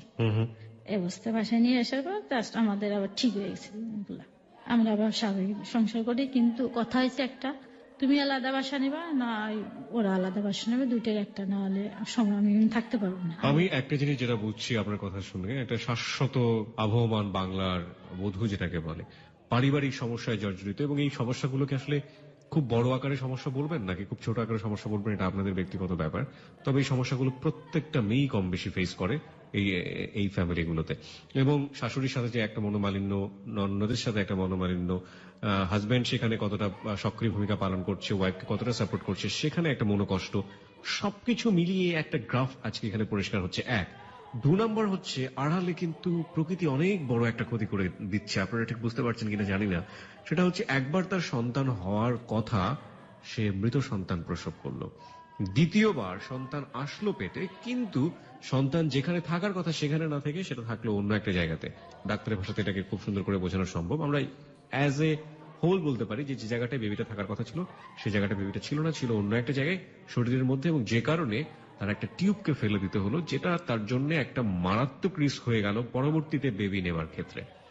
এরকম একটা সময়ের মধ্যে দিয়ে আমরা যাচ্ছি, এবং যেখানে একটা জিনিস আমরা দেখতে পেরেছি যে যে কোনো কিছু দুর্ঘটনা ঘটলে ঘুরে ফিরে এই ভদ্রমহিলা অর্থাৎ মুক্তি তার কাছে এসে তাকেই দোষ দেওয়া হচ্ছে যে তোমার কারণে এটা হয়েছে, তোমার কারণে এটা হয়েছে।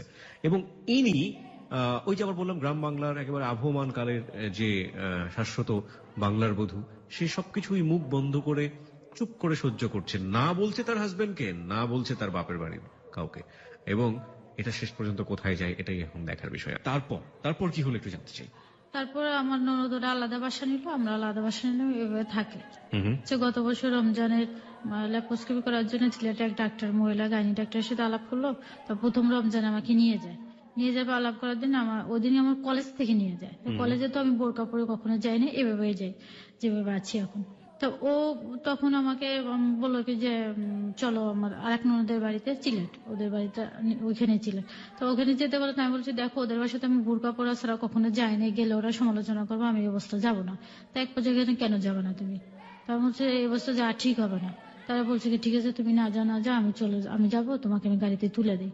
আমাকে গাড়িতে তুলে দেয়, আমি চলে আসি। কিন্তু ওটাও ভিতরে ভিতরে রাগ করতে থাকে, স্বামী রাগ করতে থাকে। তো আমি তাকে ফোন দিই যে তুমি রওনা আছো, ফোনটা আমাকে রিসিভ করে বলে যে আমি গাড়িতে উঠবো 8টার সময়, রাত 8টায়। তো বাসায় এসে ওটারই ফুলতে থাকে এক পর্যায়ে। তবে জিজ্ঞেস করে বলে না আমার শাশুড়িকে সেটা বলে দেয়। এক পর্যায়ে কথা কাটাকাটি হওয়ার পরে ওদিনকে আমার মারধর করার পরে আমি এক পর্যায়ে করে কি ঘর থেকে বের করে দেয়। তারপরে থেকে কিছু হলে আমাকে বলে ঘর থেকে বেরিয়ে যা, আমি তোর সাথে আমার বনিবনা হতো না, তোকে নিয়ে আমি থাকতাম না, তোর সাথে আমার ফুসাইতো না, তুই চলে যা। এই সময়টা থেকে আপনি কলেজে টিচার হ্যাঁ, ছিলেন? তখন আমি নিয়োগ করছি তখন কলেজে। আমি অপারেশনের 15 দিন পরে যে আমি জয়েন করছি। মানে আপনি তখন জব করছেন? হ্যাঁ, জব করি, এবং যে স্যালারিটা দেয় তাকে আমি ধরে দিয়ে দিই। এভাবে চলতে থাকলে পরে যে বাড়িতে পরে বাসা নিলাম, বাড়িওয়ালারই আর একটা রুম, বাড়িওয়ালা বললো আমাদের এই রুমে থাকো, কিন্তু গ্যাস ছিল না বাসায়, সিলিন্ডার ইউজ করতে হতো। যার কারণে আমরা সেই প্রথম যে বাসাতে ছিলাম মৌলভীবাজারে, সেই বাসা আবারও ভাড়া নিলাম। দেখা যাচ্ছে আমাদের সংসারে ভালোই চলে, আমি খুব তার সাথে ফান করি, মজা করে। দেখা যাচ্ছে আমি যদি ওকে বলি যে তুমি আমাকে একটু কোলে নাও, ও কোলে নিয়ে আমার এই রুম থেকে ওই রুমে যায়। মাঝে মাঝে নিজেই বলে চলো আমরা সন্ধ্যার পর ঘুরতে বেরোয়। দেখা আমরা কোনো এক রেস্টুরেন্টে হয়তো চাইনিজ খেয়ে আসলাম বা মুগলাই টুগলাই এগুলো খেয়ে চলে আসলাম, বা ওখানে মেলা হলে আমাকে নিয়ে যেত যেটা সেটা কিনে দেওয়ার জন্য, যেটা স্বাভাবিক ভাবে মানে চলতে থাকে আমাদের। আমার মোট কথা এত ঝামেলার মধ্যে আমি মনে করি যে আমার হাজবেন্ড আমার কাছে ভালো। আমি ল্যাপ্রোস্কোপি করানোর সিদ্ধান্ত নিই। হ্যাঁ, ল্যাপ্রোস্কোপি করার সিদ্ধান্ত নিলে আমি টাকাটা ম্যানেজ করতে, তখন আমি তাকে বলে দেখো তুমি আমার কাছে 3 মাসের টাকাটা নিও না। 3 মাসের টাকাটা না নিলে আমার এটা অপারেশন করতে প্রায় 30-35 হাজার টাকা খরচ যাবে, এটা আমার টাকাটা ম্যানেজ করতে হবে। আমি আবার বাসা ভাড়া দিই, চাকরিটা হওয়ার পর তো প্রতি মাসে আমি বাসা ভাড়াটা দিই। তা দেওয়ার পর বলছে কি যে কেন দিবা না কেন, আমি কিভাবে দেবো বাসা ভাড়া এতটা, কিভাবে টানবো সংসার করে বাসা। আবার ওদিক দিয়ে আবার ওই চাকরিটা ছেড়ে দিয়ে নিজে ব্যবসা করতে থাকে। তারপরে দেখা যাচ্ছে ল্যাপ্রোস্কোপি করার জন্য আমি হালকা হালকা টাকা জমাই আর ওদিকে বাসা ভাড়াটা আমি ঠিকভাবে দিয়ে যাচ্ছি স্যালারির থেকে। তাই কিছু টাকা নিয়ে আমি ঢাকায় আসি, প্রায় 10,000 টাকা মাত্র। নিয়ে আসার পর আমার আম্মাকে ভাইকে বললে পরে আমার আম্মা ভাই বাকি টাকাটা আমাকে দেয়, প্রায় 35,000 টাকা আমার খরচ যায়। তো এখন আমি ল্যাপ্রোস্কোপি করাবো, আমাকে কিন্তু তুলে দেয় আমার বড় আপা আনতে যায়। ও অপারেশনের সময় আসবে না। যখন আসবে না তো আমি বললাম তুমি আমার স্বামী, তুমি আসবে না, ডাক্তারটা বারে বারে তোমাকে খোঁজে, মহিলা যে ডাক্তার উনি ওকে বারে বারে খোঁজে। যে কথা ওকে বলা যায় সে কথা তো আমার ভাইকে বলা যায় না, বড় ভাইকে বলা যায় না। তো অনেক সময় দেখা যাচ্ছে আমার ভাইয়ের সামনে এমন একটা ডাক্তারের কথা বলে আমি খুব লজ্জাবোধ করি আর কি। তো ওকে এই কথাগুলো বলেও আসবে না। তখন আমার বড় ননদটা আমাকে ফোন দিয়ে বলে যে তোমার অপারেশন। তখন আমি ফোনে একটু কাঁদলাম যে আমি অপারেশন করব, ডাক্তারের শুধু হাজবেন্ড খোঁজে কিন্তু আমার হাজবেন্ডের ডাক্তারের পায় না।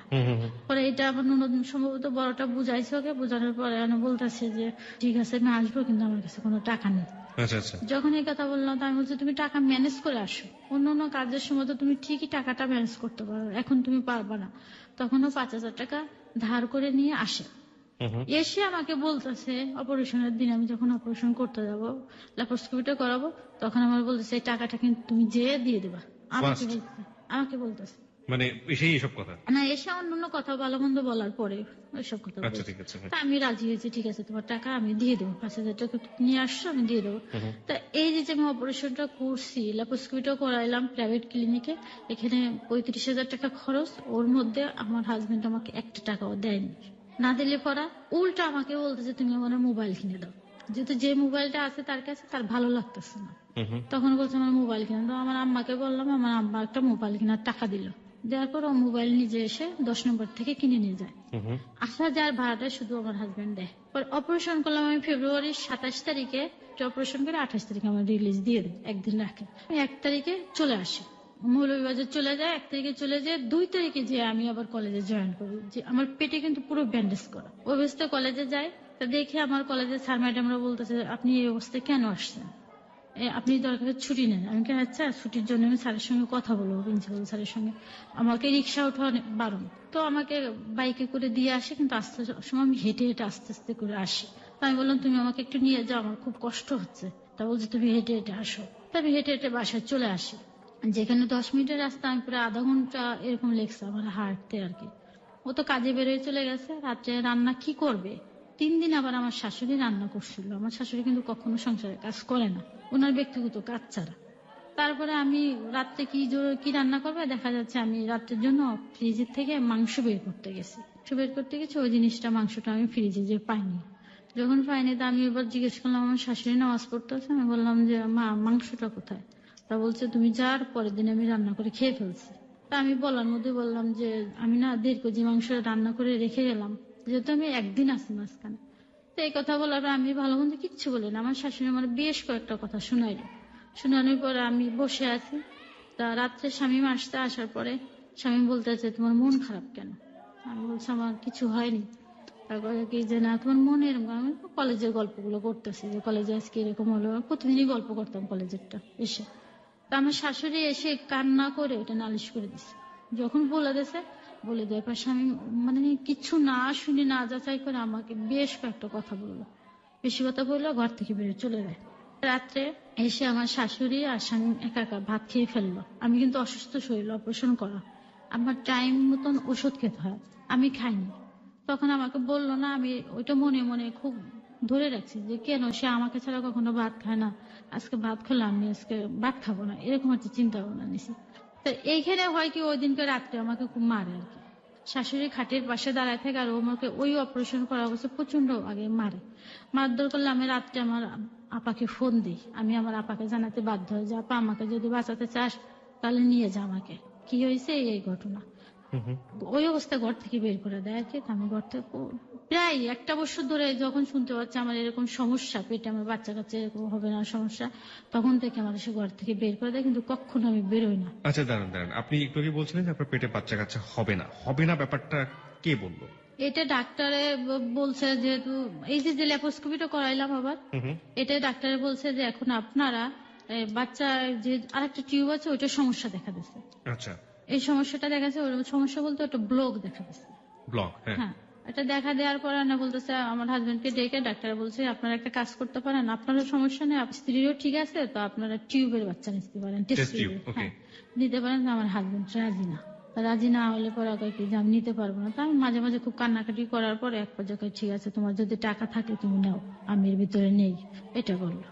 এখন যেটা ঘটনা ঘটছে, এই যে পয়লা বৈশাখে আমি ইনভাইট করছি মানে ওই ননদ, যে ননদের কারণে আমার এত গ্যাঞ্জাম, ননদকে ফোনে আমি ইনভাইট করছি, করার পর আমার ইনভাইট তারা প্রত্যাখ্যান করছে, আসবে না।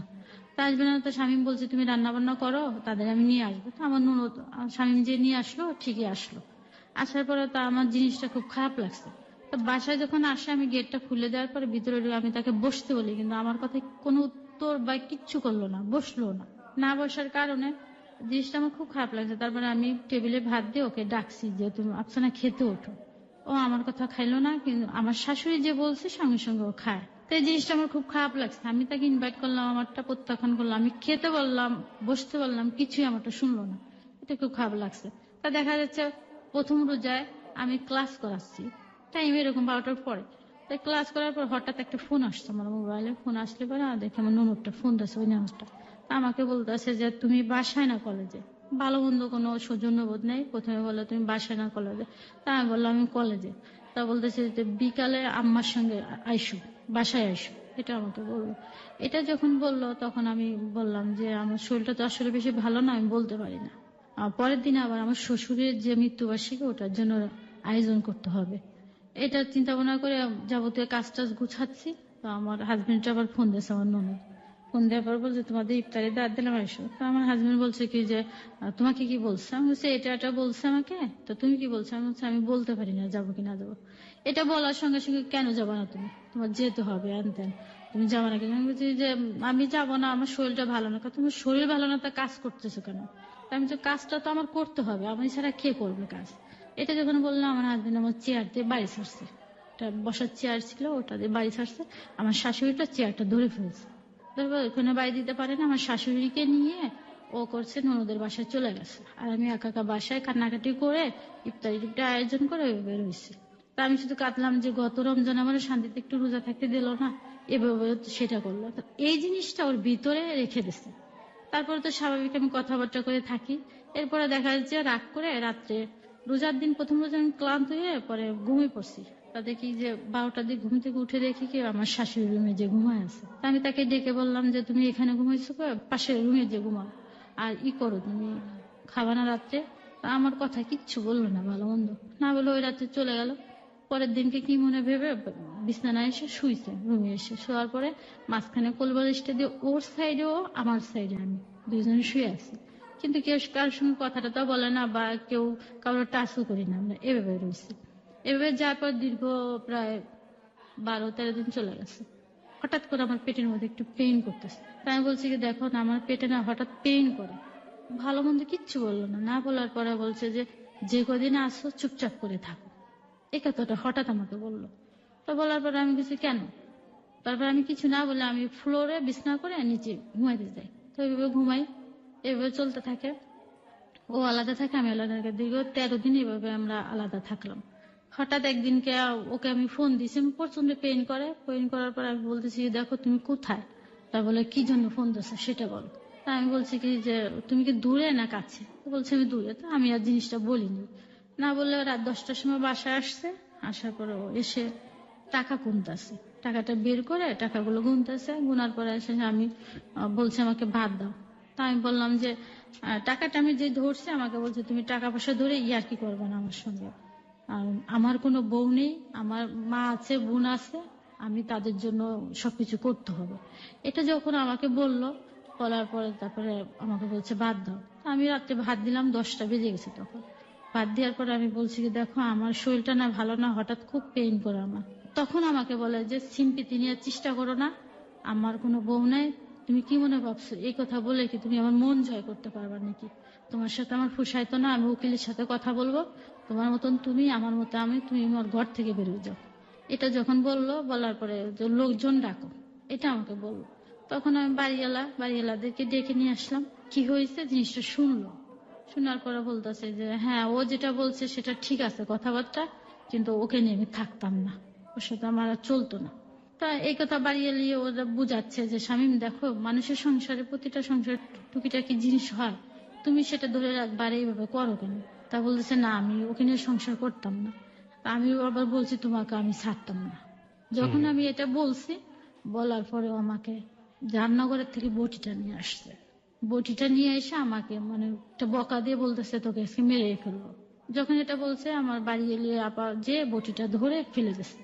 তারপরে পায়ে যে স্যান্ডেল ছিল পরে একটা, ওটা খুলে আমাকে বাড়ি ছাড়ছে। বাড়ি ছাড়ার পরে তারপরে আমি ঘর থেকে বেরোই না, ঘরের মধ্যে লোকটোক অনেক জমা হয়ে গেছে। তারপরে আমার ঘাটটা ধরে ধাক্কা দিয়ে ঘর থেকে বের করে দিয়েছে। পাশে বাড়িওয়ালার ভাই ছিল, বাড়িওয়ালার ভাই আমাকে ধরে ফেলছে। ধরে ফেলার পরে 500 রুমে নিয়ে আমাকে বসাইছে, বসানোর পর আমি কান্নাকাটি করছি। ওই রাত্রে ওদের কাছে ইচ্ছা মতন চিৎকার চেঁচামেচি করে আমার ভাইরে মারছে, আমার বাবাকে মারছে, ওখানে আমি থাকতাম না, অমুক তমুক এসব কথা বলে ওরা ওর আম্মাকে নিয়ে চলে যায়। চলে যাওয়ার পর আমি কান্নাকাটি করতেছে, বাড়ি গেলে ওরা সবাই বোঝাচ্ছে। পরে আমার ভাইকে ফোন দেওয়া হয়েছে, আমার ভাই বলছে ঠিক আছে কালকে আমি লোক পাঠিয়ে দিচ্ছি, তুমি চলে আসো। আমি আর আসিনি, ওর ভগ্নিপতি আসছে, আবার বড় একটা ভগ্নিপতি আছে যেটা আমাদের বিয়ের মাঝখানে ছিল। সেই ভগ্নিপতি আমার ভাইকে ফোন দিয়ে বলে কি যে আপনার বোনকে আপনি নিয়ে যান, আপনার বোনকে নিয়ে যান, যা করার আমরা পরে করব। এটা বলার পরে তারপরে আমি ঘর থেকে বেরোই না, আমি 3 দিন 3 রাত একা একা আছি। আমি কি খাচ্ছি না খাচ্ছি খোঁজ খবর না, আমার শাশুড়ি আর ফিরে আসেনি, আর ও আসে না। এভাবে সারা রাত আমার বাড়ি এলে আমার পাহারা দেয়, দিন রাত্রে পাহারা দেয়। তো এক পর্যায়ে বলছে ওর মালটাল সহজনে নিয়ে বেড়ে চলে যায়। এটা আমার হাজবেন্ড বলে, বাড়িওয়ালার কাছে বলে যে ওর যা যা আছে সব টপ নিয়ে বেড়ে যায়, না হলে আমরা বাসায় ঢুকবো না।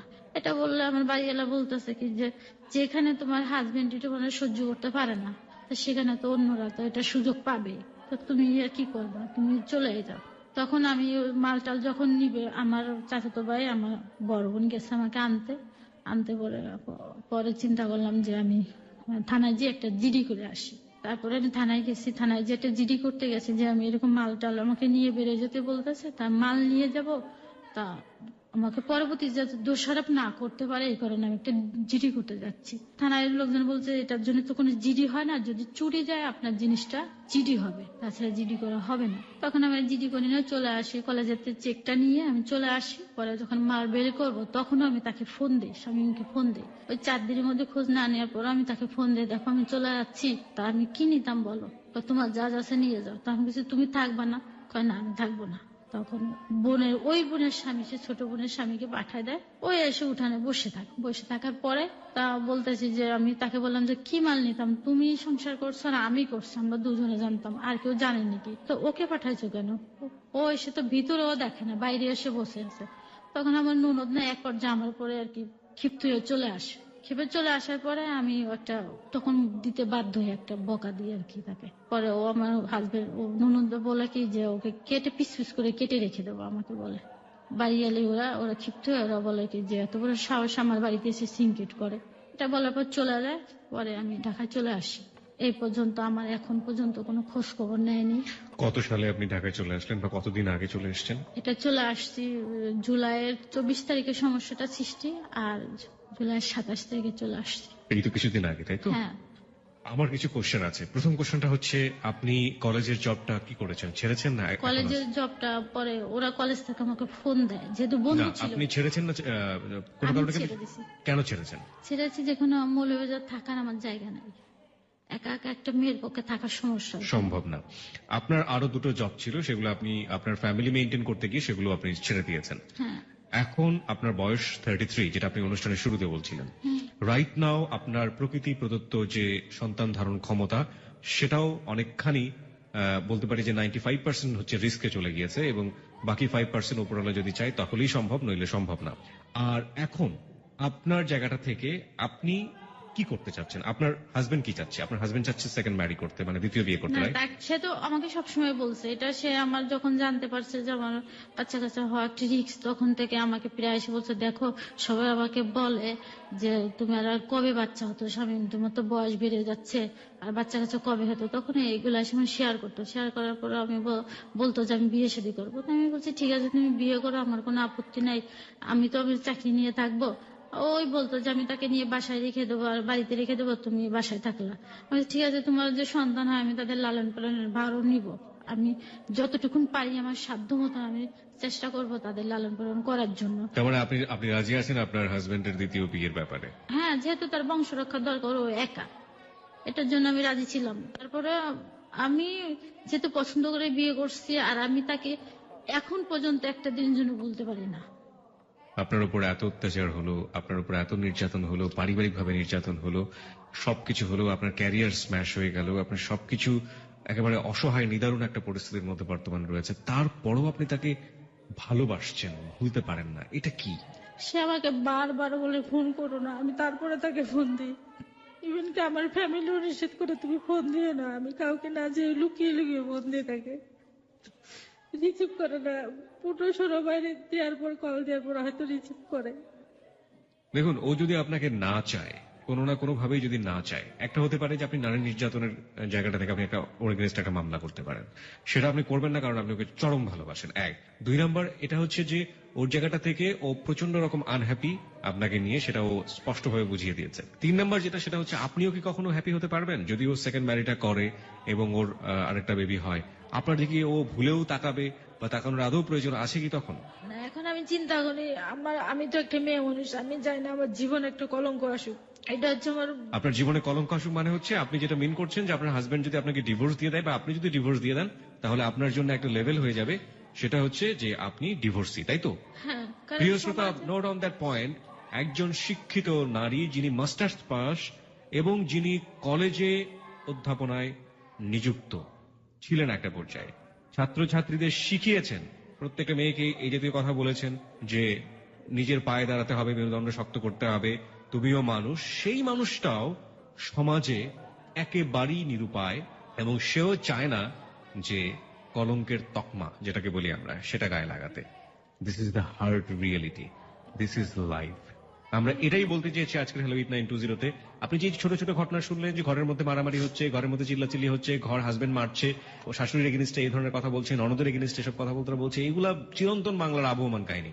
কিন্তু এই গল্পটা হ্যালো 8920-তে কেন উঠে আসলো? উঠে এসছে এই কারণে যে তিনি একজন শিক্ষিত নারী, তারপরও তিনি পারছেন না, তিনটা জব তিনি ছেড়েছেন পারিবারিক টানাপোড়েনের কারণে, এবং তারপরেও তিনি এমন একটা জায়গায় দাঁড়িয়ে আছেন যেখানে দাঁড়িয়ে থাকে তার গায়ে রীতিমতো হাত তুলছে প্রতিনিয়ত সেই স্বামীটাকেই তিনি একের পর এক লাভ করে যাচ্ছেন, এবং সে শেষ পর্যন্ত গায়ে ওই কলঙ্কের তকমাটা লাগাতে চায় না। আমি আপনাকে একদম ফুললি একটা কথা বলি, আপনাকে আমাদের লিসনাররা কি বলবে না বলবে সেটা তাদের উপরে আমি ছেড়ে দিলাম। আপনার কি মনে হয় যে আপনি নিজের প্রতি অবিচার করছেন? এটা তো আমি প্রতিনিয়ত করি। দেখা যাচ্ছে আমি ঠিক মতো খাই না, আমার খেতে ইচ্ছে করে না, আমি খেতে বসলে ভাতটা মাখিয়ে ফেলে দিই। আমি ঘুমাইতে পারি না, তখন আর সহ্য করতে পারি না, আমি ঘুমের ওষুধ খেয়ে খেয়ে ঘুমাই। এখন আমি একটা রাতও ঘুমাইতে পারি না। আমি বারে বারে ফোন দিতে নিষেধ করে, আমি তারপরে মেসেজ দিই, মেসেজের কোনো উত্তর দেয় না। শুধু একটা মাত্র মেসেজ আমাকে উত্তর দিয়েছে, এটা আমার মোবাইলে এখনো রেখে দিয়েছি আমি। তো আপনি কেন এটা করছেন? যে মানুষটা আপনাকে চায় না সেই মানুষের পেছনে আপনি কেন লেগে আছেন? এটার জন্য আমি আমি আসলে জীবন ওকে ভুলতে পারবো না। আর আমি আমি যে ওকে কত ভালোবাসি এটা আমি কাউকে বুঝাইতে পারি না, আমার ফ্যামিলিও বুঝে না। আমার ভিতরে যে কষ্টটা আমি কারোর সাথে বুঝাইতে পারি না, কারোর শেয়ার করতে পারি না। আমার আমার সত্যি কিছু বলার নেই। আমি মনে করি যেটা, যে আপনি আপনার জায়গা থেকে সম্পূর্ণরূপে ভুল একটা জায়গায় দাঁড়িয়ে আছেন এবং দিস ইজ টোটালি রং। আপনি আপনার ইমোশনের বাইরে যদি জীবনটাকে দেখতে না পারেন, তাহলে এই জীবনে কষ্ট ছাড়া সামনে আর কিছুই নেই। আমার কাছে একদম সিম্পলি, আমি আপনার বয়সে অনেক ছোট হব, তারপরেও আমি আমার জায়গা থেকে যতটা বুঝি সেটা হচ্ছে আপনি যে ইমোশন দিয়ে চলছেন সেই ইমোশন আপনাকে সারাটা জীবনে কষ্ট দেবে এবং এটা আপনার লাইফটাকে যতটা ধ্বংস করেছে সামনে আরো ততটা ধ্বংস করবে। এখন আমি তাকে মাঝে মাঝে ফোন দিলে আমার বলে তুমি ফোন দিও না, ফোন দিয়ে আমার। আপনি এই প্রসঙ্গ থেকে বেরিয়ে হন, ফোনের প্রসঙ্গ থেকে বেরিয়ে হওয়া জরুরি। বিকজ দেখুন, সে তো বুঝিয়ে দিয়েছে যে আপনাকে বাড়ি থেকে বের করে দিয়েছে, গায়ে হাত তুলেছে, না, কি এখন না করে। এখন শেষ পর্যন্ত যেটা কথা হয়েছে, আমি তোকে বলছি যে ঠিক আছে তুমি তো আমাকে ছেড়ে দিবা, তো তুমি আমার সঙ্গে ছেড়ে দেওয়ার আগে একবার দেখা করো। তো তুমি যদি আমাকে ছাড়ো, তাহলে তুমি যদি আমার কাছ থেকে মুক্তি চাও, তাহলে তোমাকে আমি নিঃস্বার্থভাবে মুক্তি দেবো। শুধু এটা বলছি যে তুমি আমার সাথে একবার দেখা করো। তো ভাবছি যে দেখা করলে হয়তো মনটা নরম হতে পারে, এর লেগে বলছি। কেন আপনি তাকে মন নরম করার চেষ্টা করছেন? মন নরম করে আপনার 3 দিন পরে মনটা কি গরম হয়ে যাবে, তখন আপনি কি করবেন? ও দেখা যাচ্ছে যে ও দেখা করতে চায় না। ও আমাকে উকিলের সাথে আলাপ করছে ওইখানে মৌলভীবাজার। আমাকে গত 2 তারিখে আমি ফোন দিছি। আপনাদের সংসার কত বছরের? 5 বছর 6 মাস। 5 বছর 6 মাসের সংসার। 5 বছর 6 মাসেও কি আপনি বুঝতে পারেননি দিস ইজ নট পসিবল? আসলে ওদের ওদের আমি তো এটা আগে জানতাম না। ওদের এখানে একটা সমস্যা ছিল, আছে, রেওয়াজ আছে যে শ্বশুর বাড়ির জিনিস নিয়ে মানুষ বড় হওয়ার স্বপ্ন। ওইটা আমাকে মাঝে মাঝে বলতো যে দেখো আমি মানুষ শ্বশুর বাড়ির জিনিস নিয়ে বড় হয়, আমিও তো ভাবলাম, তো আমার জীবনে কিছুই হলো না। এদিক ধরে মা বোনরা বলে যে কিছুই পেলো না, কি বিয়ে করলো শ্বশুর বাড়িতে, কিছুই আমি পেলো না। সব শুনেছি আপনার কাছ থেকে। আমি শুধু একটা জায়গায় আপনার ভুলের জায়গাতে আমি কথা বলতে চাই। দেখুন, আপনাকে পরামর্শ দেয় আমার মোটেও উদ্দেশ্য না, কিন্তু আমার কাছে কেন জানি মনে হচ্ছে না আপনাকে কিছু বলা উচিত আমাদের লিসনারদের পার্সপেক্টিভ থেকে। একটা যেটা, সেটা হচ্ছে যে আপনার জীবনটা 5 বছরে ভুলে ভরা জীবন এবং আপনি এখনো সেই ভুলের মধ্যে আছেন। যে লোকটা আপনাকে চায় না, আপনি ইমোশনের জায়গা থেকে 4 মাস 5 মাস যাবত ওয়েট করছেন তার জন্য, বা আপনি ভবিষ্যতে সারা জীবনই ওয়েট করবেন, তাকেও আপনি ডিভোর্স দিবেন না, সে দিলেই আপনি বা কি করতে পারবেন? আপনি কতদিন তাকে নিয়ে ফাইট করবেন? না, সে দেওয়ার মতন তার ও যে যে একটা ইয়ে আছে যে কাবিনের যে টাকাটা দিতে হয়, দেনমোহনের যে টাকাটা, সেটা দেওয়ার অ্যাবিলিটি তার নাই। যার কারণে সে আমাকে বলছে যে তুমি যদি আমাকে ছেড়ে দাও আমার জন্য ভালো হয়। সে আমাকে এখন ওইটা বলতেছে। আমি যতদূর জানি যে আপনি যদি ছেড়ে দেন তাহলেও তাকে সে টাকা দিতে হবে। না, আমি দেবে না সে, সেটা বলছে। আমি কিছু ঠিক আছে, তোমার বিন্দু মাত্র টাকার দরকার না, আমি তো 5 বছরে বিয়ের 1 মাস পরের থেকে যাই করে তোমার সংসারে আমি দিচ্ছি। এমন তো না যে আমি অন্য কিছু করছি, তোমার অনুমতি ছাড়া আমি একটা কিছুই করি নাই। আপনি সবকিছু বাদ দিয়ে এখন একটা চিন্তা করতে পারেন যে এই লোকটা আপনার জীবনে নেই, কেউ আপনার জীবনে নেই, আপনি কোথায় দাঁড়াবেন? এখন আমি এটা আসলে চিন্তা করতে কখনোই পারি না যে ও যে আমার জীবনে থাকবে না। কারণ আমি একটা জিনিস চিন্তা করি, আমি কি পেলাম? সন্তান পাইলাম না, সংসার, আমি কোনোটাই তো পেলাম না। আপনার জীবনে সবচেয়ে বড় ভুলটা হচ্ছে আপনি ওকে ছাড়া চিন্তা করতে পারেন না। আমি একদম খুব রূঢ়ভাবে বললাম। এবং আপনার জীবনে তার চেয়েও বড় ভুল হচ্ছে, যেটা আমাদের প্রিয় শ্রোতাদের উদ্দেশ্যে বলতে চাই, যখন কিছুই থাকে না, না থাকে বন্ধু, না থাকে স্বামী, না থাকে স্ত্রী, কিচ্ছু থাকে না, তখন নিজে চলার জন্য অর্থের দরকার হয়, নিজে চলার জন্য, নিজের সামনের দিকে যাওয়ার জন্য ক্যারিয়ারের দরকার হয়। এবং সেটাকে যারা এই সব ঘটনার মধ্য দিয়ে স্ম্যাশ করে দেন এবং নিজের ক্যারিয়ারকে পায়ের নিচে ফেলে ধুলোয় মিশিয়ে দেন, তারা অনেক বড় বোকা। এবং সেই বোকার শাস্তিটা কি, সেটা যখন সময় হয় তখন তারা বোঝেন, যেমনটা খুব শীঘ্রই বুঝতে চলেছেন আমাদের আজকের অতিথি। আমি আপনাকে কোনো রিকোয়েস্টই করব না, আমি শুধু একটা কথা আপনাকে বলতে চাই, আপনি প্লিজ হার্ড রিয়েলিটি যেটা, সেটাকে ফেস করে আপনার যতটুকু সামর্থ্য আছে আপনি খুব রিসেন্টলি ট্রাই করেন আপনি একটা ক্যারিয়ারে, আপনি একটা ভালো জবে চলে যেতে। দেখি, আমি অনেক চেষ্টা করতেছি, আসলে ভালো একটা জব পাচ্ছি না। আর উপরওয়ালার কাছে দোয়া করেন। আপনার ভিতরে কিন্তু একটা কথা আছে না যে miracle is possible, okay? So আপনি কিন্তু এরকম হননি যে আপনার দ্বারা কখনোই বেবি হওয়া সম্ভব না। ডাক্তার তো বলেছে টেস্ট টিউব বেবি আপনি নিতে পারবেন। সুতরাং একটা ওয়ে নিশ্চয়ই আছে। আপনি অপেক্ষা করেন এবং সৃষ্টিকর্তার ওপর মন সঁপে দিয়ে অপেক্ষা করেন, এবং ভবিষ্যতে নিশ্চয়ই ভালো কিছু আসবে আপনার জন্য। তবে হ্যাঁ, যে মানুষটিকে আপনি ভালোবাসতে পারেন, যে মানুষটিকে ছাড়া আপনি চিন্তা করতে পারেন না, সেই মানুষটির কাছ থেকে আপনার স্পেস নেওয়াটা খুবই জরুরি। তার মানে এই না যে আপনার তাকে বাদ দিয়ে আপনি অন্য কারো কাছে যাবেন, আপনি বরং স্পেস নিন। হ্যাঁ, তার জন্য দোয়া করুন সে ভালো থাকুক। আমি ঠিক জানি না আপনি এটা করতে পারবেন কিনা, নইলে না, আপনি আমি তাকে বলছি যে তোমার জন্য আমি দোয়া সর্বসময় করি, নামাজ পড়েও করি, যে তুমি ভালো থাকো, কিন্তু আমি একটা জিনিস করতে পারবো না, সেটা হলো জীবনে তোমাকে আমি ক্ষমা করতে পারবো না। এটা বলে দিচ্ছি তাকে। এই জায়গাটা থেকে আমরা শেষ করতে চাই আজকের এই হ্যালো ইট 920 আমাদের অতিথির পর্ব। প্রিয় শ্রোতা, আমরা শুধু একটা কথাই বলতে চেয়েছি যে এই যে নারীকে আজকে আমরা এখানে উপস্থাপন করেছিলাম, সে নারী কিন্তু শিক্ষিত। সে নারী শুধুমাত্র শিক্ষিত না, সে নারী একজন শিক্ষক, সমাজের শেখান। এবং সেই শিক্ষিত নারীর জীবনটাও আমাদের সমাজে ঠিক একেবারে না পাওয়া, না জানা, অশিক্ষিত, মূর্খ একজন নারী, তার চেয়ে কি খুব বেশি আলাদা? আমরা এরকম গল্পে গিয়ে শেষ পর্যন্ত শুনি যে সেই অশিক্ষিত মানুষটি শেষ পর্যন্ত যে মানুষটি তার গায়ে টর্চার করছে তার কাছেই পড়ে আছে, এবং সেই সেই ফ্যামিলিতেই বারবার ফিরে যেতে চায়, এবং তার জন্যই সবকিছু শেষ করে দিয়েছে। এবং এই যে মানুষটি, শিক্ষিত মানুষটি, সেও তো একই কাজই করেছে। কোথায় তাহলে ডিসিমিলারিটি, কোথায় তাহলে মানে বৈপরীত্য? পার্থক্যটা আসলে কোথায়? পার্থক্য আসলেই নেই। প্রার্থনা শুধু আপনি যেন কোনো ভুল না করেন। কিছুই যদি না থাকে তখন আপনার যেন ক্যারিয়ারটা আপনার সঙ্গে থাকে। ওই ক্যারিয়ারটাই আপনার বাকি জীবনের কাছে আপনাকে নিয়ে যাবে, নইলে you are totally zero. Adnan এক ভ্রু উঁচু করে ত্রিভুর দিকে তাকালো। ত্রিভু ওকে তাকাতে দেখে চোখ নামিয়ে ফেলল। আদনান মুচকি হেসে বলল, আপনিও তো ভুলে গেছেন ম্যাডাম, আপনাদের বাসার রাস্তার মাঝে একটা সরু গলি আছে যেটা দিয়ে আমাদের গ্রাম আসে যায়। ওই গলিতে ঢুকলে আপনাদের রাস্তা থেকে কিছু দেখা যায় না, তাহলে আমাকে কি করে দেখবেন বলুন তো? ত্রিভুর টনক নড়ল। আদনানের টেনশনে সে তো ভুলে গিয়েছিল সরু গলির কথা। এতটা ভাবনায় বিভোর ছিল যে এই গলির কথা মাথা থেকে চলে গিয়েছে। ত্রিভু থেমে আদনানের সাথে দৃষ্টি দেখায় মন দিল। আদনান চোখ না সরিয়ে কিছু সময় পর বিষণ্ণ কণ্ঠে বলল, আমিও আপনার মাত্র 3 মিনিটের ছোট বড়। আমি বড়, ও ছোট। ও ভীষণ দুষ্টু প্রকৃতির ছিল, সব সময় দুষ্টুমি করে আমাকে ফাঁসিয়ে দিত।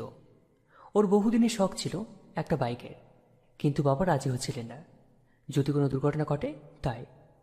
মা ও আমি বাবাকে রাজি করে ওকে একটা বাইক কিনে দিয়েছিলাম। সেদিন আপনাদের খুশি দেখে কে?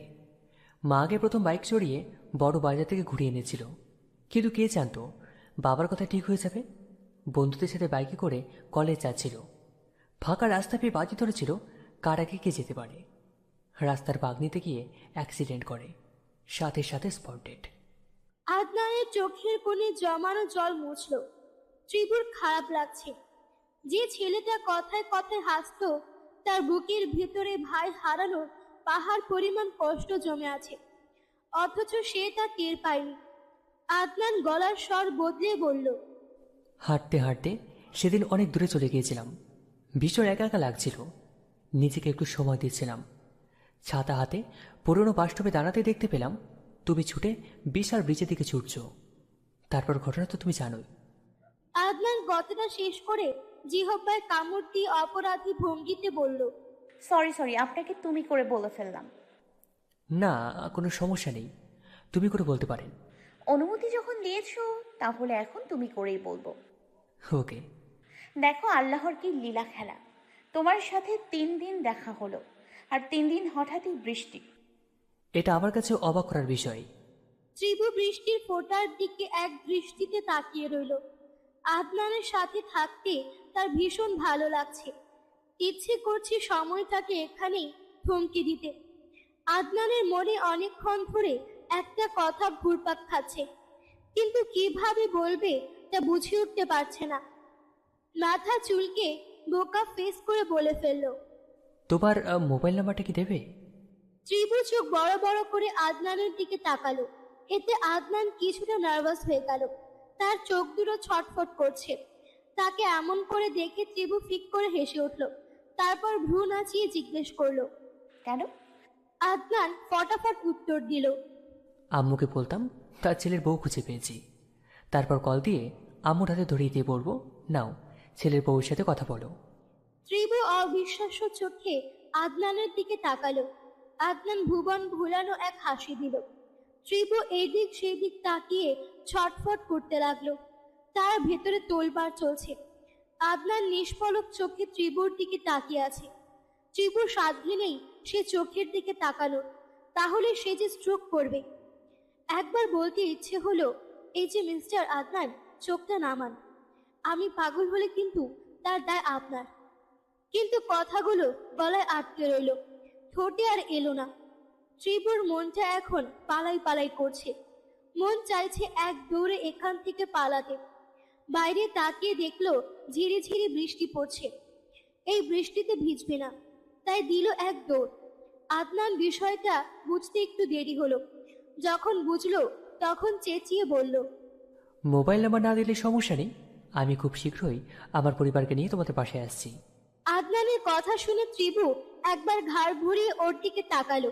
আদনান সেই সুযোগে একটা চোখ মেরে দিল। ত্রিভু চোখ পাকিয়ে ফের ছুটল। তার এখন তাথুই তাথুই করে নাচতে ইচ্ছে করছে।